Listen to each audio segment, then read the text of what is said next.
தேவன் பேசும்படி எடுத்துக்கொள்ள வேத பகுதி இது நோட்டீஸ் ஐயா எழுதியிருந்தார். எழுப்புதலின் பெருவிழா. சொல்லுங்கள் பார்க்கலாம். எழுப்புதலின் பெருவிழா. அல்லேலூயா. எழுப்புதல் என்றால் என்ன? வேதத்தில் எழுப்புதல் என்ற வார்த்தை எங்குமே சொல்லப்படவே இல்லை. வேதத்தில் எழுப்புதல் என்ற வார்த்தை இல்லை. ஆனால் எழுப்புதல் என்றால் என்ன? சொல்லுங்கள் பார்க்க. நீங்கள் சொல்லுங்கள். எழுப்புதல் என்ன? சொல்லுங்கள். சொல்லுங்கய்யா. ஒரு மறுமலர்ச்சி, உயிர்ப்பிக்கப்படுதல், திரும்ப என்ன செய்யுங்க? கட்டப்படுதல். அல்லேலூயா. அப்போது எழுப்புதல் இன்றைக்கு நமக்கு அவசியமா அவசியம் இல்லையா? கண்டிப்பாக அவசியமாக தேவை. அல்லேலூயா. ஆமேன். சபைகள் இன்றைக்கு எழுப்புதல் மிக அவசியமான ஒன்றாக இருக்கிறது. இன்றைக்கி சபைக்குள்ள எழுப்புதல் மிக மிக முக்கியமான ஒன்றாக இருக்கிறது. ஆதி அப்போஸ்தல சபைகளிலே ஒரு பெரிய மாற்றம் உண்டானது. அப்போஸ் 2ஆம் அதிகாரத்தை எடுத்து பார்த்தீங்கன்னா, பெந்தகோஸ்து வந்தபோது அவெல்லாம் ஒருமனப்பட்டு ஓரிடத்திலே கூடி வந்தார்கள். அவள் கூடியிருந்த இடம் அசைந்தது. அல்லேலூயா. அங்கே மேல் வீட்டறையில் 120 பேர் கூடினாங்க. எத்தனை பேருங்க? ஆமாம். அவங்க கூடி அங்கே ஒரு பெரிய அசைவை உண்டாக்கினார் கர்த்தரங்க. அவங்க கூடி ஆராதித்த வேளையிலே, அங்கே தேவனை தேடின வேளையிலே அங்கே ஒரு பெரிய அசைவு உண்டானது. அல்லேலூயா. ஆமேன். அப்போஸ்தலர் நடபடிகள் புத்தகத்திலே நாம் வாசிக்கும்போது பெரிய எழுப்புதல் அங்கே உருவானது. வேதத்தில் பிரசங்கித்த போது ஏறக்குறைய எத்தனை பேர் ரட்சிக்கப்பட்டாங்க? 3000 பேர் என்ன செய்தார்கள்? ரட்சிக்கப்பட்டார்கள். ஆதி நாட்கள் இழந்த காரியம் என்ன? அவள் ஏன் அப்படிப்பட்ட எழுப்புதல் எங்கே கண்டார்கள்? எழுப்புதல் எப்படி அங்கு உருவானது என்று நாம் வேதத்தில் வாசிக்கும்போது, பரிசுத்தாவின் அபிஷேகம் என்ன செய்தாங்க? ஊற்றப்பட்டது. சபைகளுக்கு என்ன வேணும்? முதல்ல பரிசுத்தாவின் அபிஷேகம். அல்லேலூயா. ஆவியிலிருந்து ஜெபிக்கிற அனுபவம், பரிசுத்தாவின் அபிஷேகம் வேணும். ஆண்டு கேட்டால் கொடுப்பாரா? கொடுக்க மாட்டாரா? நிச்சயமாக கொடுப்பார். வேதத்தில் வாசிக்கும்போது மத்தேயு சுவிசேஷம் 7ஆம் அதிகாரம் 9ஆம் வசனத்தில், அவர் மீனை கேட்டால் பாம்பை கொடுக்கிறவர் அல்ல. அல்லேலூயா. பரமபிதாவாகிய தேவன் நமக்கு நல்ல ஈவுகளை கொடுக்க அவர் சித்தமுள்ளவராக இருக்கிறார். அல்லேலூயா. எத்தனை பரிசுத்தன அபிஷேகத்தை பெற்றிருக்கிறீங்க? ஆமேன். அல்லேலூயா. ஆமேன். ஒருவன் ஜலத்தினாலும் ஆவினாலும் பெறப்பட்ட தேவனுடைய ராஜ்யத்திலே பிரவேசிக்க மாட்டான். அல்லேலூயா. அப்போது ஜலம் என்ற என்ன? தண்ணியில் மூழ்கி ஞானஸ்தானம் எடுக்கிறது. ஆவிக்குரிய என்னங்க? ஆவின்னு என்னங்க? பரிசுத்தாவின் அபிஷேகம். அல்லேலூயா. இந்த அபிஷேகம் சபைக்கு மிக அவசியமான ஒன்றாக இருக்கிறது. அல்லேலூயா. ஆக எழுப்புதல் எப்போது வரும்? எழுப்புதல் எப்பொழுது வரும்? ஒரு 4 காரியங்களை சொல்லும்படியாக உங்களோடு கூட இந்த நாள் நின்று கொண்டிருக்கிறேன். வேதத்தை திறந்து அப்போஸ்தலர் நடபடிகள் 9ஆம் அதிகாரம் 31ஆம் வசனத்தை எடுத்து நாம் வாசிக்க கேட்கலாம். அப்போஸ்தலர் நடபடிகள் 9ஆம் அதிகாரம் 31ஆம் வசனம். அப்பொழுது யூதேயா, கலிலேயா, சமாரியா நாடுகளில் எங்கும் சபைகள் சமாதானம் பெற்று பக்தி விருத்தி அடைந்தும் கர்த்தருக்கு பயப்படுகிற பயத்தோடும் பரிசுத்த ஆவியின் ஆறுதலோடும் நடந்து பெருகின. ஆமென். எப்படி அடைஞ்சுங்க? சபைகள் எப்படி பெருகிச்சு? வாசிங்க, மாடி வாசிங்க 31ஆம் வசனத்தை. அப்பொழுது யூதேயா, கலிலேயா, சமாரியா நாடுகளில் எங்கும், ஆமா, இஸ்ரேல் தேசத்துள்ள யூதேயா, கலிலேயா, சமாரியா நாடுகள் எங்கும் சபைகள் சமாதானம் பெற்று பக்தி விருத்தி அடைந்து கர்த்தருக்கு பயப்படுகிற பயத்தோடும் பரிசுத்த ஆவியின் ஆறுதலோடும், ஆமா, பரிசுத்தாவின் ஆறுதலோடும் நடந்து பெருகின. ஆமா. 4 காரியங்களை குறித்து இங்கு எழுதப்பட்டிருக்கிறது. முதலாவது காரியம் என்ன? சபைகளுக்குள் என்ன இருந்தது? முதல்ல சமாதானம் இருந்தது. அல்லேலூயா. நாம் சபைக்கு எதுக்கு வருகிறோம்? ஒரு சமாதானம் தேடி வர்றோம் இல்லையா? நீங்கள் ஏங்க கோயிலுக்கு போனால் யாராவது கேட்டான்னு சொல்லுவாங்க, அங்கே போனால் மனசு நம்ம நிம்மதியாக இருக்குதுங்க, அங்கே போனால் என்ன இருக்குது? ஒரு பெரிய ஒரு சமாதானம் இருக்குது என்று சொல்லி அநேகர் என்ன செய்றாங்க? பல புண்ணிய தலங்களை தேடி ஓடிக்கொண்டிருக்கிறார்கள். நாம் ஏன் தேவனுடைய ஆலயத்துக்கு வருகிறோம்? அந்த நாட்களில் ஆதி அப்போஸ்தலர் நாட்களில் என்ன இருந்தது? சபைகளுக்குள்ள என்ன இருந்தது? சமாதானம் இருந்தது. இன்னைக்கு சபைகளுக்குள்ள சமாதானம் இருக்குதா? அல்லேலூயா. ஆமேன். இன்னைக்கு ஒரே சண்டையா, ஒரே பிரச்சனையாக இருக்குது. அவனை வெட்டிக்கிறான், குத்திக்கிறான். அல்லேலூயா. நம்ம ஆவிக்குரிய சபைகள் என்ன இருக்குதுங்க? ஒரு பெரிய சமாதானம் இருக்குது. கரங்களை தள்ளியே சொல்ல மாட்டீங்களா? அல்லேலூயா. இன்னைக்கு பாரம்பரிய சபைகளுக்குள்ளே பலவிதமான பூசல்கள், பலவிதமான குழப்பங்கள், பலவிதமான போராட்டங்கள், நீ பெரியவனா நான் பெரியவனா என்ற ஒரு சூழ்நிலை இருக்குது. ஆனால் தேவனுடைய பிள்ளைகளாகிய நாம் ஆராதிக்கிற ஸ்தலங்களிலே தேவன் எதை கொடுக்கிறார்? ஒரு சமாதானத்தை கொடுக்கிறார். கரங்களிலே சொல்லுவோமா? அல்லேலூயா. அதைத்தான் 29ஆம் சங்கீதத்திலே கடைசி வசனம் சொல்லுகிறது, கர்த்தர் தம் ஜனத்திற்கு சமாதானம் அவர்களை ஆசீர்வதிக்கிறார். அல்லேலூயா. கர்த்தர் தம் ஜனத்திற்கு பலன் கொடுப்பார். கர்த்தர் தம் ஜனத்திற்கு அவர் என்ன செய்கிறாராம்? ஆசீர்வதிக்கிறார். தேவன் சமாதானத்தை கொடுக்கிறவர். அல்லேலூயா. எழுப்புதலுக்கு அடையாளம் என்ன? சபைகளுக்குள்ள ஒரு சமாதானம். இரண்டாவது, சபைகள் என்ன செய்யணும்? பக்தி விருத்தி அடையும்படியாக. எதற்காக எழுப்புதல் கூட்டங்களை வைக்கிறோம் என்றால், சபைகளுக்குள்ள ஒரு பக்தி விருத்தி என்ன செய்யணும்? ஏற்படுத்த வேண்டும். இன்னைக்கு எழுப்புதல் கூட்டம் என்று சொல்லி நோட்டீஸ் எல்லாம் போட்டு டிவியில் அட்வர்டைஸ்மெண்ட்லாம் பண்ணி சபையாரை வருந்தி அழைத்தால் கொஞ்சம் பேர் தான் வந்துருக்கீங்க இன்னைக்கு. அல்லேலூயா. இதே ஏதோ சபையில் ஏதோ கொடுக்குறாங்க போங்கன்னு சொல்லி செய்வாங்க. முண்டி அடிச்சு ரயில் நிற்பாங்க. நீ வாங்கல நான் வாங்கன்னு சொல்லி செய்வாங்க. ஓடி ஓடி போயிட்டு போனால் சபைகளுக்குள்ள உயிர்மீட்சி அடைய வேண்டும், பக்தி விருத்தி அடைய வேண்டும் என்று சொல்லி ஆவிக்குரிய கூட்டங்களை வைத்தால் அங்கே சபைகளுக்குள்ளே ஆத்துமாக்கள் வருவதில்லை. அல்லேலூயா. இதை ஏதாவது கொடுக்கன்னு சொல்லி என்ன செய்வாங்க? ஓடி வருவாங்க. எனக்கு அன்பான தேவ பிள்ளைகளே, அந்த அப்போஸ்தலர் நாட்கள் இருந்தது, சபைகளுக்குள் இருந்தது சமாதானம் இருந்தது. ரெண்டாவது இருந்தது பக்தி வைராக்கியம் இருந்தது. அல்லேலூயா. சபைக்குள் இருந்தது என்ன வடிங்க பசங்க சொல்லுது? பக்தி விருத்தி அடைந்து. பக்தி விருத்தி அடைந்து. ஆமா, பக்தி விருத்தி அடையும். சரி, சொல்ல பக்தி முத்தி போச்சுன்னு சொல்லுவாங்க. என்ன சொல்லுவாங்க? பக்தி முத்தி போச்சுன்னு சொல்லி. ஆனால் நம்ம என்ன சொல்ல? பக்தி என்ன செய்யணும்? விருத்தி அடைய வேண்டும். அல்லேலூயா. ஒவ்வொரு நாளும் நம்ம விசுவாசம் பெருகிக்கொண்டே போக வேண்டும். ஒவ்வொரு நாளும் ஆவிக்குரிய வாழ்க்கையில் முன்னேறி கொண்டே போக வேண்டும். அல்லேலூயா. 10 வருஷமாக சபையில் இருக்கிறோம், 20 வருஷமாக சபையில் இருக்கிறோம், பல வருடமாக ஞானஸ்தானம் எடுத்து இன்னும் என்ன செய்யலாமா? பக்தி விருத்தி அடையாமல் இருக்கிறோம். அல்லேலூயா. எனக்கு அன்பான தேவ பிள்ளைகளே, இந்த 2 நாள் கூட்டத்திலேயும் ஒரு பெரிய அசைவத்தை உங்களுக்கு உண்டாக்க போகிறார். ஒரு பக்தி விருத்தியை கர்த்தர் உண்டாக்க போகிறார். சபைக்கு ஒரு பெரிய எழுப்புதலை கர்த்தர் உருவாக்க போகிறார். விசுவாசிக்கிற ஆமென் சொல்லுங்க பார்க்கலாம். அல்லேலூயா. அல்லேலூயா. மூன்றாவதாக அங்கே என்ன நடந்தது வாசிக்கலாம். 31 வசனத்தில், கர்த்தருக்கு பயப்படுகிற பயத்தோடும், கர்த்தருக்கு பயப்படுகிற பயத்தோடும் பரிசுத்த ஆவியின் ஆறுதலோடும் நடந்து. ஆமென். அல்லேலூயா. கர்த்தருக்கு பயப்படுகிற பயம். இன்னைக்கு அநேக இடத்துல கர்த்தருக்கு பயப்படுற பயமே இல்லை. அல்லேலூயா. கர்த்தருக்கு பயப்படுற பயம் இல்லை. சபைகளுக்குள்ளே யாருக்கு பயப்படணும்? கர்த்தருக்கு பயப்படணும். அல்லேலூயா. ஒரு சில சபைகள் போய் பார்த்தீங்கன்னா இன்றைக்கி ஊழியக்காரருக்கு பயப்படுவாங்க, அப்படியே நடுங்குவாங்க. ஆண்டுக்கு பயப்பட மாட்டாங்க. அப்படி அல்ல, கர்த்தருக்கு பயப்படுகிற பயம் நமக்கு வேணும். 4வது பார்க்கிறோம், என்னங்க? ஆவிக்குரிய பரிசுத்த ஆவியின் ஆறுதலோடும். பரிசுத்த ஆவியின் ஆறுதலோடும். அல்லேலூயா.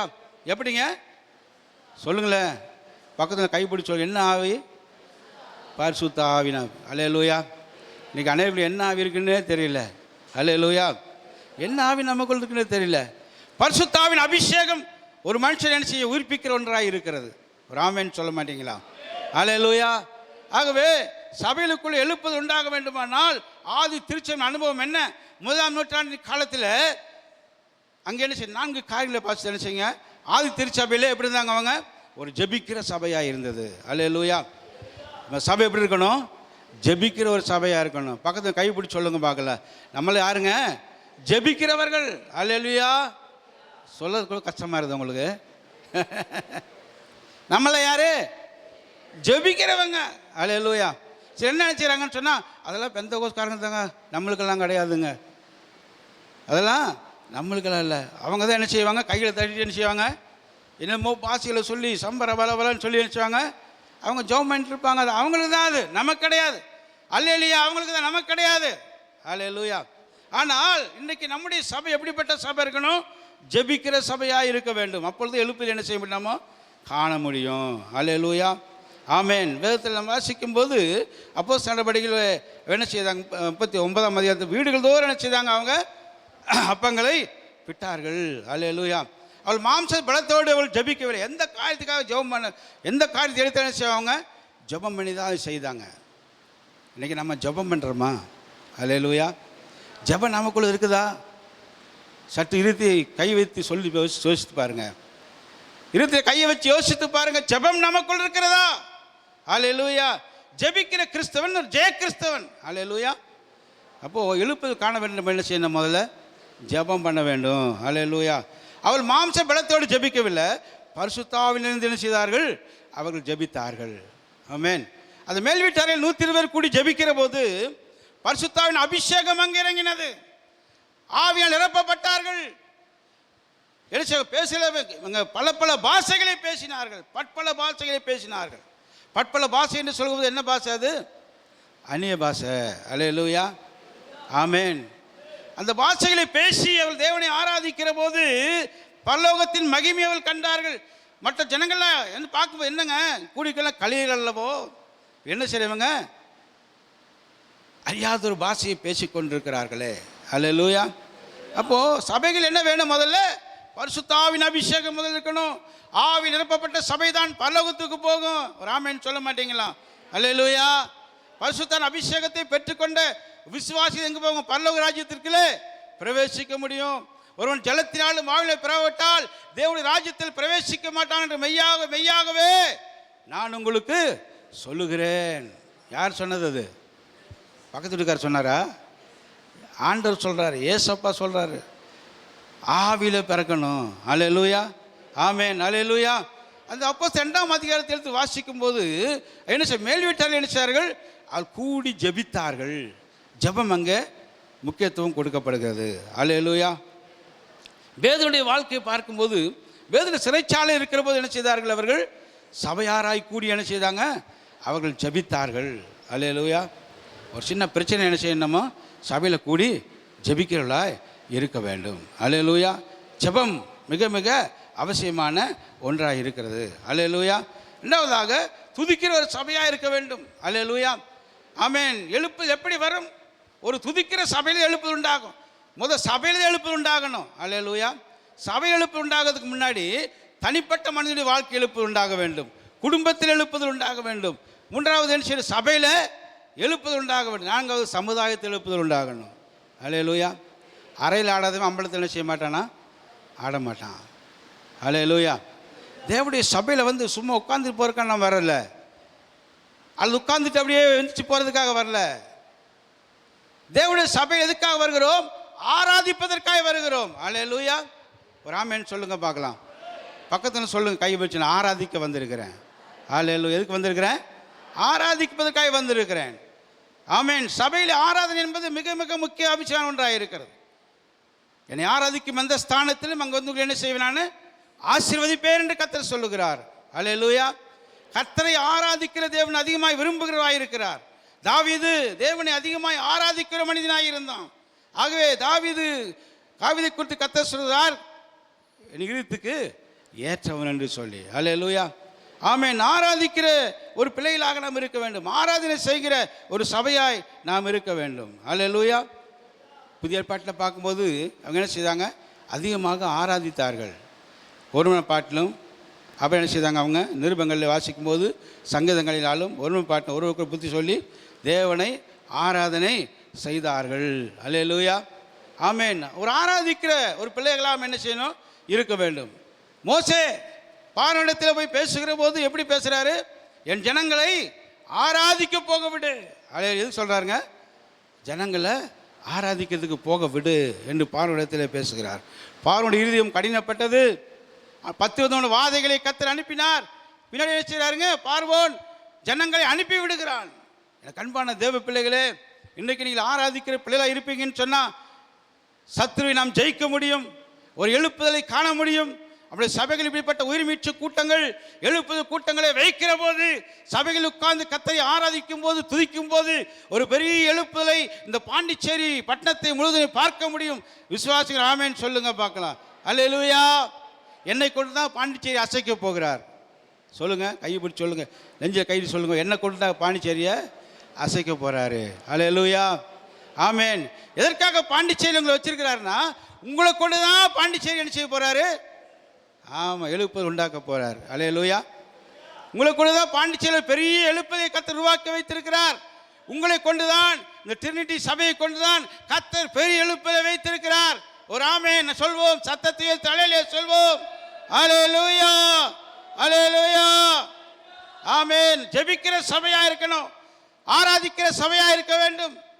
மூன்றாவதாக எப்போது சுவிசேஷம் அறிவிக்கிற சபையா இருக்கு. எப்படி இருக்கணுங்க? சுவிசேஷம் என்பது மிக மிக அவசியமானதாக இருக்கிறது. ஆண்டவர் ராஜ்யத்தின் சுவிசேஷத்தை அறிவித்தார். அதில் தன்னை குறிச்சோ தன்னுடைய காரியங்களை குறித்து அவர் புகழ்ந்து கொண்டு சொல்லவில்லை. மனம் திரும்புங்கள், பல ராஜ்யம் சமீபமாக இருக்குன்னு சொன்னார். இந்த கடைசி காலத்தில் வந்து இருக்கிறோம். வருகிற காலம் கொடிய காலமாக இருக்கிறது. வருகிற காலம் மிகவும் ஆபத்து நிறைந்த காலமாக இருக்கிறது. மல்கியால் நாம் வாசிக்கிறோம், இந்த சூளையை பொழுகிற நாள் வரப்போகுது, அப்பொழுது அகங்காரிகளும் அக்கிரமம் சரி அவரும் துரும்பாயிருப்பார்கள். வரப்போகிற நாள் வேறையும் குப்பையும் வைக்காமல் போகும். அடுத்து 4ஆம் அதிகாரத்தில் பார்க்கும்போது மல்கியாவில் சொல்றாரு இப்படி, ஆனாலும் என் நாமத்திற்கு பயந்திருக்க உங்கள் மேலே நீதியின் சுருதிக்கும். அல்லேலூயா. அது சட்டனுக்கு என்ன இருக்கும்? ஆரோக்கியம் இருக்கும். வெளியே புறப்பட்டு போய் ஒழுத்த கண்டுகளை போல வளைவுகள். ஒரு ஆள் ஏலியா சொல்லுங்க பார்க்கலாம். அல்லேலூயா, அல்லேலூயா. அவர் நாமத்திற்கு பயந்திருக்க உங்கள் மேல என்ன இருக்குங்க? நீதியின் சுருதிக்கும். அல்லேலூயா. நம்ம மேல என்ன உதிக்குங்க? சொல்லுங்க, நீதியின் சுருதிக்கும். இதோ சூளையை போடுகிற நாள் வரப்போகிறது. அல்லேலூயா. இன்னும் வரக்கூடிய காலம் எப்படி இருக்குங்க? கொடிய காலமாக இருக்கிறது. அல்லேலூயா. இந்த கொடிய காலத்தில் எழுப்புதல் நம்முடைய சபைகள் உருவாக வேண்டுமானால் முதலாவது ஜெபம் நமக்குள் இருக்கணும். இரண்டாவது என்ன இருக்கணும்? ஆராதிக்கிற அனுபவம் நமக்குள் இருக்கணும். மூன்றாவது எப்படி இருக்கணும்? ஆமாம், அல்லேலூயா. துதிக்கிற அனுபவம், ஆராதிக்கிற அனுபவம், சுவிசேஷத்தை அறிக்கையில் நம்ம இருக்க வேண்டும். அது பாஸ் செய்கிற வேலைங்க. நம்மளுக்கு என்னங்க, நம்ம போய் சபையில் உட்காந்துருந்தா போதும், அது பாஸ் செஞ்சுக்குவாருங்க. அதுக்குன்னு அவங்க ஆண்டவர் அழைச்சிருக்காரு, அவங்க பண்ணிட்டு போகிறாங்க, நம்மளுக்கே வந்ததுன்னு நினைக்கக்கூடாது. ஒவ்வொருவரும் எப்படி இருக்கணுங்க? ஊழியக்காரலாய் மாற வேண்டும். அல்லேலூயா, அல்லேலூயா. ஆமாம், ஒவ்வொருத்தரும் சுவிசேஷத்தை அறிவிக்கலாம் இருக்க வேண்டும். இது கடைசி காலமாக இருக்கிறது. இன்னும் கொஞ்ச காலத்தில் ஆண்டவராய் இயேசு கிறிஸ்து பூமிக்கு வரப்போகிறார். அல்லேலூயா. அடவரைக்கு ஆயத்தமாக்கப்பட வேண்டுமானால் ராஜ்யத்தின் சுவிசேஷம் தேசம் முழுதும் அறிவிக்கப்பட வேண்டும். அல்லேலூயா. பாண்டிச்சேரி பட்டணம் முழுதும் சுவிசேஷம் அறிவிக்கப்பட வேண்டும். ஆமென். அப்போதான் ஒரு பெரிய எழுப்புதலை நம்ம பார்க்க முடியும். அல்லேலூயா. ஆமாம், சுவிசேஷம் சபைக்குள்ளே மிக மிக அவசியமான ஒன்றாக இருக்கிறது. சுவிசேஷம் எங்கே அறிவிக்கப்பட வேண்டும்? புறஜாதிகளுக்கு அறிவிக்கப்பட வேண்டும். அல்லேலூயா. ஆமாம், புறஜாதி சுவிசேஷம் அறிவிக்கப்படும் போது அவங்க எப்படி வருவாங்க? சபைக்கு ஓடி வருவாங்க. அல்லேலூயா. அவள் சபையை தேடி வருவார்கள். இன்றைக்கு சுவிசேஷம் அறிவிப்பதற்கு நாம் என்ன செய்கிறோம்? தயங்குகிறோம். எங்கடா சுவிசேஷம் சொல்லப்போனால் அடி விழுமான்னு பயப்படுறோம் நம்ம, இல்லையா? சுவிசேஷம் சொல்லப்போனால் நம்மளாச்சும் பிடிச்சி எதாவது கேள்வி கேட்டு நம்மளாச்சும் உள்ளே பிடிச்சி உட்கார வச்சிருவானான்னு பயப்படுறாங்க. அல்லேலூயா. அந்த நாட்களில் இரத்த சாட்சியாய் மரித்த பரிசுத்தவான்கள் தேவனுடைய சுவிசேஷத்தை சொன்னதுனால அவர் என்ன செய்தார்கள்? சிலர் கொலை செய்யப்பட்டார்கள். என்ன செய்யாங்க? வாளால் அறுக்கப்பட்டாங்க, கல்லெறிந்து கொல்லப்பட்டார்கள். எதற்காக? தேவனுடைய ராஜ்யத்தின் சுவிசேஷத்தை அறிவித்தப்பட்டனால. அல்லேலூயா. என்ன வந்தாலும் சரி, கர்த்தருக்காக சாகிறதுக்கு நம்ம வைராக்கியமுள்ளதாக இருக்கணும். அல்லேலூயா. எத்தனை வைராக்கியமுள்ளதாக இருக்கிறீங்க? ஆமென். அல்லேலூயா. என்னடா அம்மா மாதிரிலாம் கை தூக்கவே மாட்டீங்க, என்ன பேச விளங்குதா இல்லையான்னு தெரியல. நான் பேச விளங்குறேன்னு சொன்னாலே சொல்லுங்க பார்க்கலாம். அல்லேலூயா, அல்லேலூயா. ஆமாம், சுவிசேஷம் என்பது மிக மிக முக்கியமான ஒன்று. இயேசு கிறிஸ்து பூமியில் வாழ்ந்த நாட்களில் அவர் சுவிசேஷத்தை பிரசங்கம் பண்ணார். அல்லேலூயா. ஆமாம், அவர் சுவிசேஷத்தை பிரசங்கம் பண்ணிட்டு போனார். அநேக ஜனங்கள் ரட்சிக்கப்பட்டார்கள். ஒரு 3 வருட ஊழியத்தில் ஒரு பெரிய பிரேக் த்ரூ உருவாக்கிட்டு போயிட்டார் ஆண்டவர். அல்லேலூயா. ஒரு பெரிய எழுப்பு உருவாக்கிட்டு போயிட்டார். அவத்தலான ஜனங்களை அவர் பின் சென்று போனார்கள். காரணம் என்ன? காரணம் என்ன? இயேசு செய்த அற்புதங்கள் மாத்திரம் அல்ல, அவருடைய சுவிசேஷம் அநேகரை மனம் திரும்ப செய்தது. அல்லேலூயா. இன்றைக்கு நம்முடைய வாழ்க்கையில் எல்லாருமே என்ன செய்யணும்? ஊழியம் செய்யலாம், மாறணும். அல்லேலூயா. விசுவாசியாக இருக்கிற பத்தாது, விசுவாசியர்ன்ட்டு பரலோகமாக விரும்பாதீங்க. எப்படியாவது ஒரு ஆத்மாவை எங்கே கொண்டு போகணும்? பரலோகத்துக்கு கொண்டு போகணும். அல்லேலூயா. நாம் பெற்ற இன்பம் அடைக வையகம் என்று சொல்லுகிற வார்த்தையின்படி நம்ம மூலம் ஒருத்தராவது பரலோகத்துக்கு போகணும். அல்லேலூயா சொல்லுங்க. அல்லேலூயா, அல்லேலூயா. நான் எப்படிங்க சொல்கிறது? நான் சொன்ன என்ன ஆகிறது? என்னுடைய ப்ரெஸ்டீஜ் என்ன, என்னுடைய அந்தஸ்து என்ன, என்னுடைய பதவி என்ன, என் பட்டம் என்ன, என்னுடைய படிப்பு என்ன, நான் எதற்காக சொல்ல வேண்டும் என்று நினைப்பாயானால், ஓ அல்லேலூயா, வேறொரு கொண்டு சுவிசேஷத்தை கர்த்தர் அறிவித்து உனக்கு ஒன்றுமே கிடைக்காம போயிடும். அல்லேலூயா. நான் சொல்லுகிறேன், இந்த காலை வேளை எழுப்புதல் நம்முடைய தேசத்திலே பரவ வேண்டுமானால் சுவிசேஷம் அறிவிக்கலாம் நாம் இருக்கணும். சத்தத்தை ஊற்றி அல்லேலூயா சொல்வோமா? அல்லேலூயா, அல்லேலூயா. சுவிசேஷம் நமக்கு அறிவிக்கலாம் இருக்கணும். நான்காவது காரியம் என்னன்னா, நம் சாட்சியெல்லாம் நாம் இருக்கணும். அல்லேலூயா. சாட்சி இல்லாமல் என்ன செய்ய முடியும்? ஊழியம் செய்கிறது வேஸ்ட்டு. அல்லேலூயா. சாட்சியெல்லாம் ஊழியம் செய்கிறது வேஸ்ட்டு. சாட்சி வேணும் நமக்கு. முதல்ல வேதம் என்ன சொல்லுது? பரிசுத்தானங்களுக்கு வரும்போது பிரகாசித்து யூதேயாவிலும் சமாரியாவிலும் எருசலேமிலும் உலகத்தின் கடைசி மனிதன் எப்படி எனக்கு சாட்சிகளாக இருப்பீர்கள், சாட்சிகளாக இருப்பீர்கள். அல்லேலூயா. ஒரு நல்ல விசுவாசிக்கு அடையாளம் என்ன? அவரை குறித்து சொல்லுகிற சாட்சி தான். அல்லேலூயா. உங்களுடைய எண்ணெய் குறித்து மற்றவர்கள் சாட்சி சொல்ல வேண்டும், நீங்களே சொல்றதில்லை. அல்லேலூயா. நான் என்ன யார் தெரியுமா, அப்படி தெரியுமா அப்படின்னு நீங்கள் சொல்கிறதில்ல. உங்களை குறித்து புறஜாதிகள் சாட்சி சொல்ல வேண்டும். அல்லேலூயா. அக்கம் பக்கத்தில் வீட்டுக்காரங்க சாட்சி சொல்லணும். நம்முடைய சாட்சியை பார்த்து தான் அவங்க என்ன செய்வாங்க? ஆலயத்திற்கு வருவார்கள். அல்லேலூயா. ஆமென். நம்முடைய சாட்சியை பார்த்தா மற்றவர்கள் ரட்சிக்கப்படுவாங்க. நம்முடைய சாட்சியை பார்த்தா மற்றவர்கள் இயேசுவை ஏற்றுக்கொள்வார்கள். அல்லேலூயா. ஆமாம். நீங்கள் நடக்கிற இடத்தை பார்த்து தான், உங்களுடைய ஒழுக்கத்தை பார்த்து தான் மற்றவர்கள் என்ன செய்வாங்க? இயேசுவை ஏற்றுக்கொள்வாங்க. ஒரு ஆமேன்னு சொல்ல மாட்டீங்களா? அல்லேலூயா. இருக்கிற இடத்துல நாம் சாட்சி இல்லாமல் இருப்போம்னா மற்றவர்கள் எப்படி ரட்சிக்கப்படுவார்கள்? சுவிசேஷம் எப்படி அறிவிக்கப்படும்? அவர்கள் எப்படி இயேசுவை ஏற்றுக்கொள்வார்கள்? ஒரு எழுப்புதல் நம் தேசம் காண வேண்டுமானால், எழுப்புதல் பட்டணத்தில் உருவாக வேண்டுமானால், எழுப்புதல் நம்முடைய சபையில் உருவாக வேண்டுமானால் நாம் முதலாவது என்ன செய்யணும்? சாட்சியுள்ளவர்களாக இருக்கணும். அல்லேலூயா. ஆமேன். சாட்சி என்பது மிக மிக அவசியமான ஒன்றாக இருக்கிறது. அல்லேலூயா. சாட்சி என்பது மிக மிக அவசியமான ஒன்றாக இருக்கிறது. அநேகருடைய வாழ்க்கையில் சாட்சி இல்லாத ஒரு ஜீவியம். கிறிஸ்துவன் சொல்லிட்டு சென்னைக்கு எல்லா விதமான காரியங்களையும் செய்து கொண்டிருக்கிறார்கள். முதல்ல மனம் திரும்ப வேண்டியது யார்? கிறிஸ்தவன் தான். அல்லேலூயா. நமக்கு எல்லாமே கிடைக்குது நினச்சிட்டு இருக்கிறோம். ஆண்டவருக்கு 7 மன்னிக்கிற உண்மைதான் இல்லை என்று சொல்லவில்லை. ஆனால் இன்னும் அந்த பாவத்தை செஞ்சிட்டே இருப்போம்னா எப்படிப்பா அவங்களுக்கு சாட்சியான ஜீவன் வாழ்க்கையில் வரும்? எப்படி உன்னை குறித்து மற்றவர்கள் சாட்சி சொல்வார்கள்? எனக்கு அன்பான தேவனுடைய பிள்ளைகளே, சபையாரே, இன்றைக்கு எழுப்புதல் நம்முடைய தேசத்திலே பற்றி எறிய வேண்டுமானால், எழுப்புதல் தீ வர வேண்டுமானால் முதலாவது நம்முடைய சபைக்குள் எழுப்புதல் வர வேண்டும். உன் தனிப்பட்ட வாழ்க்கை எழுப்புதல் வர வேண்டும். உன் குடும்பத்தில் எழுப்புதல் வர வேண்டும். நீ முதலாவது சாட்சியாக இருப்பாயானால் உன்னை கண்டு அநேகர் இயேசுவை என்ன செய்வார்கள்? ஏற்றுக்கொள்வார்கள். அல்லேலூயா, அல்லேலூயா. உங்களுடைய சாட்சி தான் மிக மிக ஒரு முக்கியமான ஒன்றாக இருக்கிறது. ஆமேன். உங்களுடைய சாட்சி தான். ஆமாம். சமாதானம் பேர் வச்சுருப்பாங்க. அனைவங்க தெருவில் போயின்னு சொன்னு சண்டை போட்டுருப்பாங்க. பேர் என்னங்க? சமாதானம். இன்னைக்கு பெயர் கிறிஸ்தவராய் வாழ்ந்து கொண்டிருப்போமானால் ஒரு எழுப்பு என்ன செய்ய முடியாது? நம்ம பார்க்கவே முடியாது. அல்லேலூயா. நானும் 15 வருஷம் வரேங்க சபைக்கு. எத்தனை வருஷம் வரேன்? 20 வருஷமாக சபையில் இருக்கிறேன். இந்த சபை உருவாக்க முடியாது இருக்கிறேன். நான் ஆதி காலத்து கிறிஸ்தவனாக இருக்கிறேன். ஆதியிலேருந்தே எனக்கு கிறிஸ்தவன். எங்கள் தாத்தா அப்படிப்பட்டவர். வெள்ளக்காரங்காலத்திலேயே அவர் இயேசு ஏற்றுக்கொண்டவர். ஆனால் இன்றைக்கி என்ன நிலைமையில் இருக்கிற இன்றைக்கி? அல்லேலூயா. ஆதியிலிருந்த விசுவாசம், ஆதியிலிருந்த அன்பு, ஆதியிலிருந்த ஐக்கியம், ஆதியிலிருந்தான ஒரு காரியம் இன்றைக்கு நமக்குள்ள இல்லை. அல்லேலூயா. ஆமாம். நமக்கு என்ன வேணும்? முதல்ல சாட்சி வேணும். அல்லேலூயா. சாட்சி இல்லாத ஜீவியம் நமக்குள் இருக்குமானால் ஒரு நாள் என்ன செய்ய முடியாது? ஆசீர்வாதத்தை நாம் பெற்றுக்கொள்ளவே முடியாது. அல்லேலூயா. ஆகவே நாம் என்ன செய்யணும்? எழுப்புதல் வர வேண்டுமானால் என்ன செய்யணும்? முதலாவதாக என்ன செய்யணும்? ஜெபம் நமக்குள்ளே இருக்கணும். 2வது துதிக்கிற அனுபவம். 3வது ஆராதிக்கிற அனுபவம். 4வது சுவிசேஷம் அறிவித்த அனுபவம். 5வது என்ன செய்யுங்க? சாட்சியின் அனுபவம். அல்லேலூயா. சபையில் சில ஏன் சாட்சி சொல்ல சொல்கிறேன்னா கேளுங்களேன். எதுக்காக சாட்சி சொல்ல சொல்கிறோம்? கர்த்தர் செய்த நன்மைகளை சாட்சிகளாக சொல்லுகிறோம். அப்புறம் நம்முடைய எல்லா காரியங்களையும் சாட்சி என்ன செய்கிறோம் நம்ம சொல்கிறோம். இன்றைக்கி சாட்சி சொல்லாமல் என்ன செய்யக்கூடாது. அல்லேலூயா. எப்படி இருக்க? நம்ம சாட்சிகளாக இருக்க வேண்டும். மற்றவர்களுக்கு என்ன செய்யணுமா? நிருபங்களாக இருக்கணும். அல்லேலூயா. எப்படிப்பட்ட நிருபங்கள்? படிக்கக்கூடிய நிருபங்களாக இருக்கணும். உங்களை கொண்டு மற்றவர்கள் இயேசுவை ஏற்றுக்கொள்ள வேண்டும். உங்களை கொண்டுதான் நம்முடைய தேசம் ரட்சிக்கப்பட வேண்டும். உங்களை கொண்டுதான் பெரிய எழுப்புதலை கர்த்தர் வைத்திருக்கிறார். ஒரு எழுப்புதல் திட்டத்தை இந்த சபையில கர்த்தர் வைத்திருக்கிறார். அல்லேலூயா.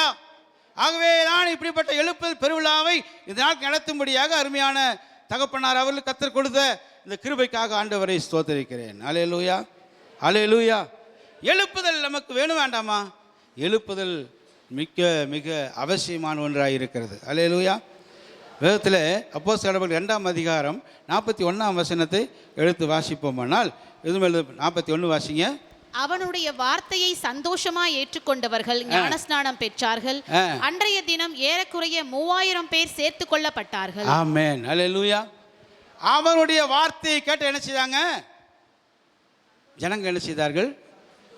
சந்தோஷமடைந்தார்கள். அல்லேலூயா. சந்தோஷம். யார் வார்த்தை?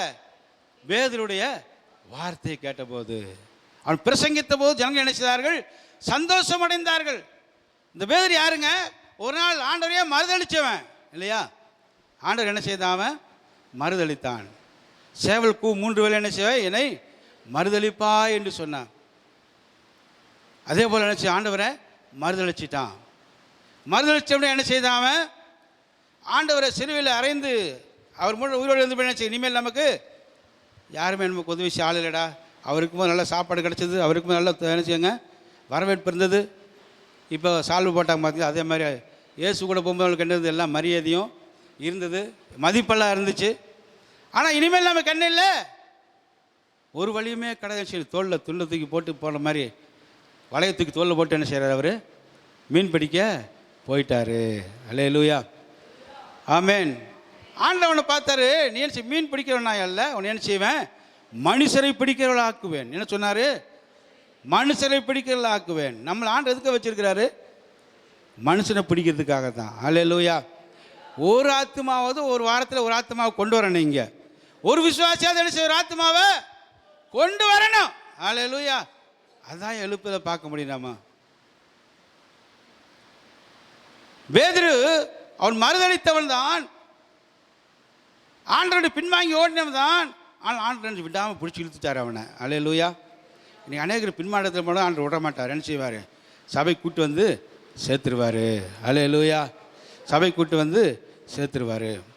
பேதுருடைய வாழ்க்கையை பார்க்கும்போது அவன் என்ன செய்ய? வலையை தூக்கி தோல் போட்டு என்ன செய்கிறான்? அவன் மீன் பிடிக்க அவன் போயிட்டான். அல்லேலூயா. அருமையாக ஒரு பாடல் உண்டு. அண்ணே அண்ணே பேதுரு அண்ணே,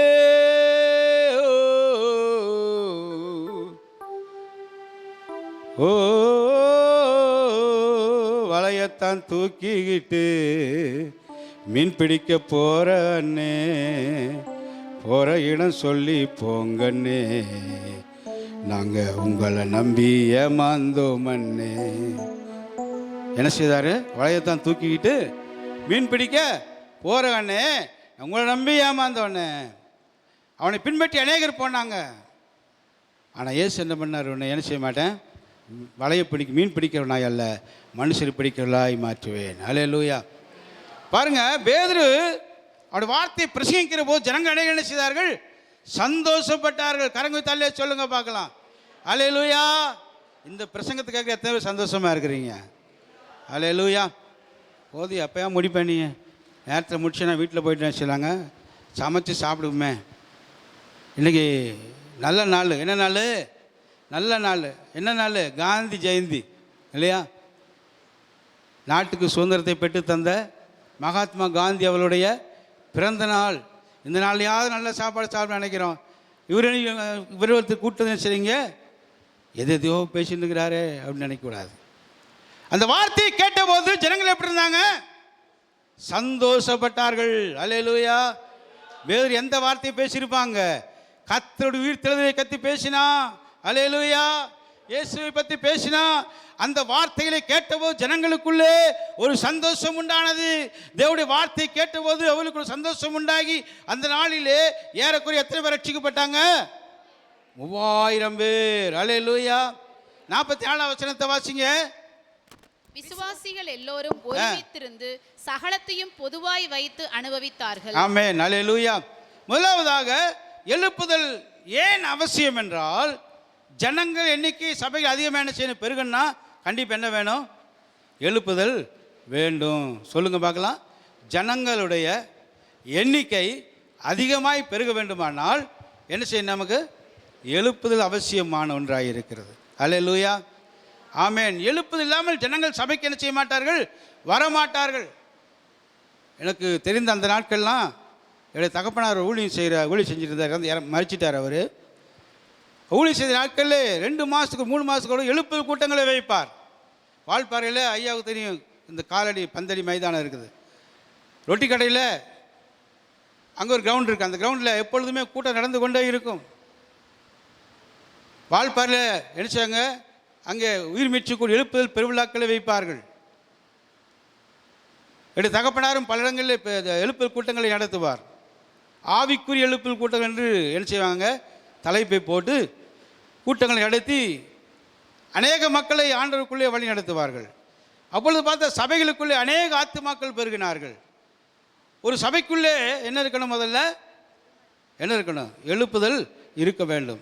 எழுப்புதல் இருக்குமானால் ஆத்மாக்களுடைய எண்ணிக்கை என்ன செய்யும், பெருகும். கரங்கள் தள்ளியே சொல்லுங்க பார்க்கலாம். சபையை கத்த நிரப்ப வேண்டுமானால் சொல்லுங்க, சபையை கத்த நிரப்ப வேண்டுமானால் எழுப்புதல் சபைக்குள்ள வேணும். அல்லேலூயா. அதுக்காக சபையில் எழுப்புதல் பெருவிழா வைத்திருக்கிறோம். ஒரு ஆமென் சொல்ல மாட்டீங்களா? அல்லேலூயா, அல்லேலூயா. ஆமாம், இன்னைக்கு எழுப்புதல் பெருவிழா எதுக்காக வச்சிருக்கிறேன்னா, சபைக்கு எழுப்புதல் வரணும் ஐயா. அல்லேலூயா.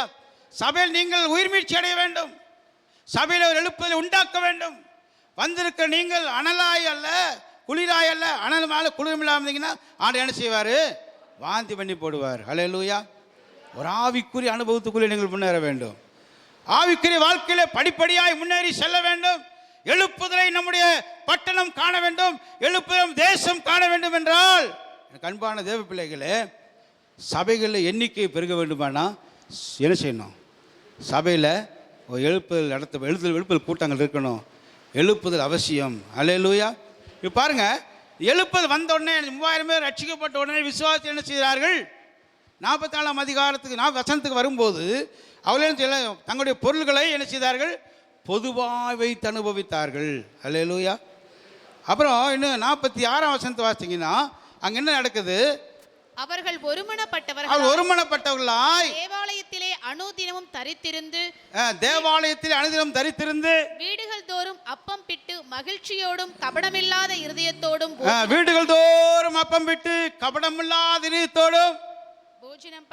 போஜனம் பண்ணி தேவனை துதித்து ஜனங்கள் எல்லாரிடத்திலும் தயவு பெற்றிருந்தார்கள். ஆமென், அல்லேலூயா. இப்போ பாருங்க, 3000 பேர் ரட்சிக்கப்பட்டு விட்டார்கள். இப்பெல்லாம் இவங்க யாருங்க, இவங்க யார், இப்போ விசுவாசிகள். அல்லேலூயா. ரட்சிக்கப்பட்டவங்க யாரு, உங்களுக்கு எனக்கு என்ன பேர் கொடுத்துருக்குங்க, உங்களுக்கு என்ன பேர், உங்களுக்கு விசுவாசிகள். அல்லேலூயா. விசுவாசிகள் யாரை விசுவாசிக்கிறோம், இயேசுவை விசுவாசிக்கிறோம். அல்லேலூயா. சமீபத்தில் கரூரில் ஒரு பெரிய ஆக்சிடென்ட் ஆச்சு, பார்த்தீங்களா? ஒரு மனிதனை நம்பி போனாங்க, பின்னாடி கூட்டத்தில் நெரிசலில் அடிபட்டு 41 மேலே செய்தாங்க, மரித்து போனார்கள். உலகத்தில் மனுஷனை பின்பற்றி போனால் சாவுதாய வரும். அல்லேலூயா. தேவனை பின்பற்றுவோமானால் ஒரு எழுப்புதலை காண முடியும். இப்பொழுது பேதுரு பிரசங்கித்த போது ஜனங்களை சந்தோஷமாக ஏற்றுக்கொண்டு இப்போ என்ன நடக்குதுங்க, 3000 பேர் ரட்சிக்கப்பட்டார்கள். ரட்சிக்கப்பட்ட உடனே என்ன செய்தார்கள், அவருடைய காரியங்களை பொதுவாக வைத்து அனுபவித்தார்கள். 46ஆம் வசனத்துக்கு வரும்போது வீடுகள் தோறும் என்ன செய்தார்கள், அப்பம் விட்டார்கள். அல்லேலூயா. வீடுகள் தோறும். அப்போ அதுக்கு மட்டும் வசனம் வாசிக்கும் போது தேவாலயத்திலே தரித்திருந்து, எங்கே தரித்திருந்தாங்க, ஆமாம், எத்தனை பேர் தேவாலயம் தரித்திருக்கிறீங்க? அல்லேலூயா.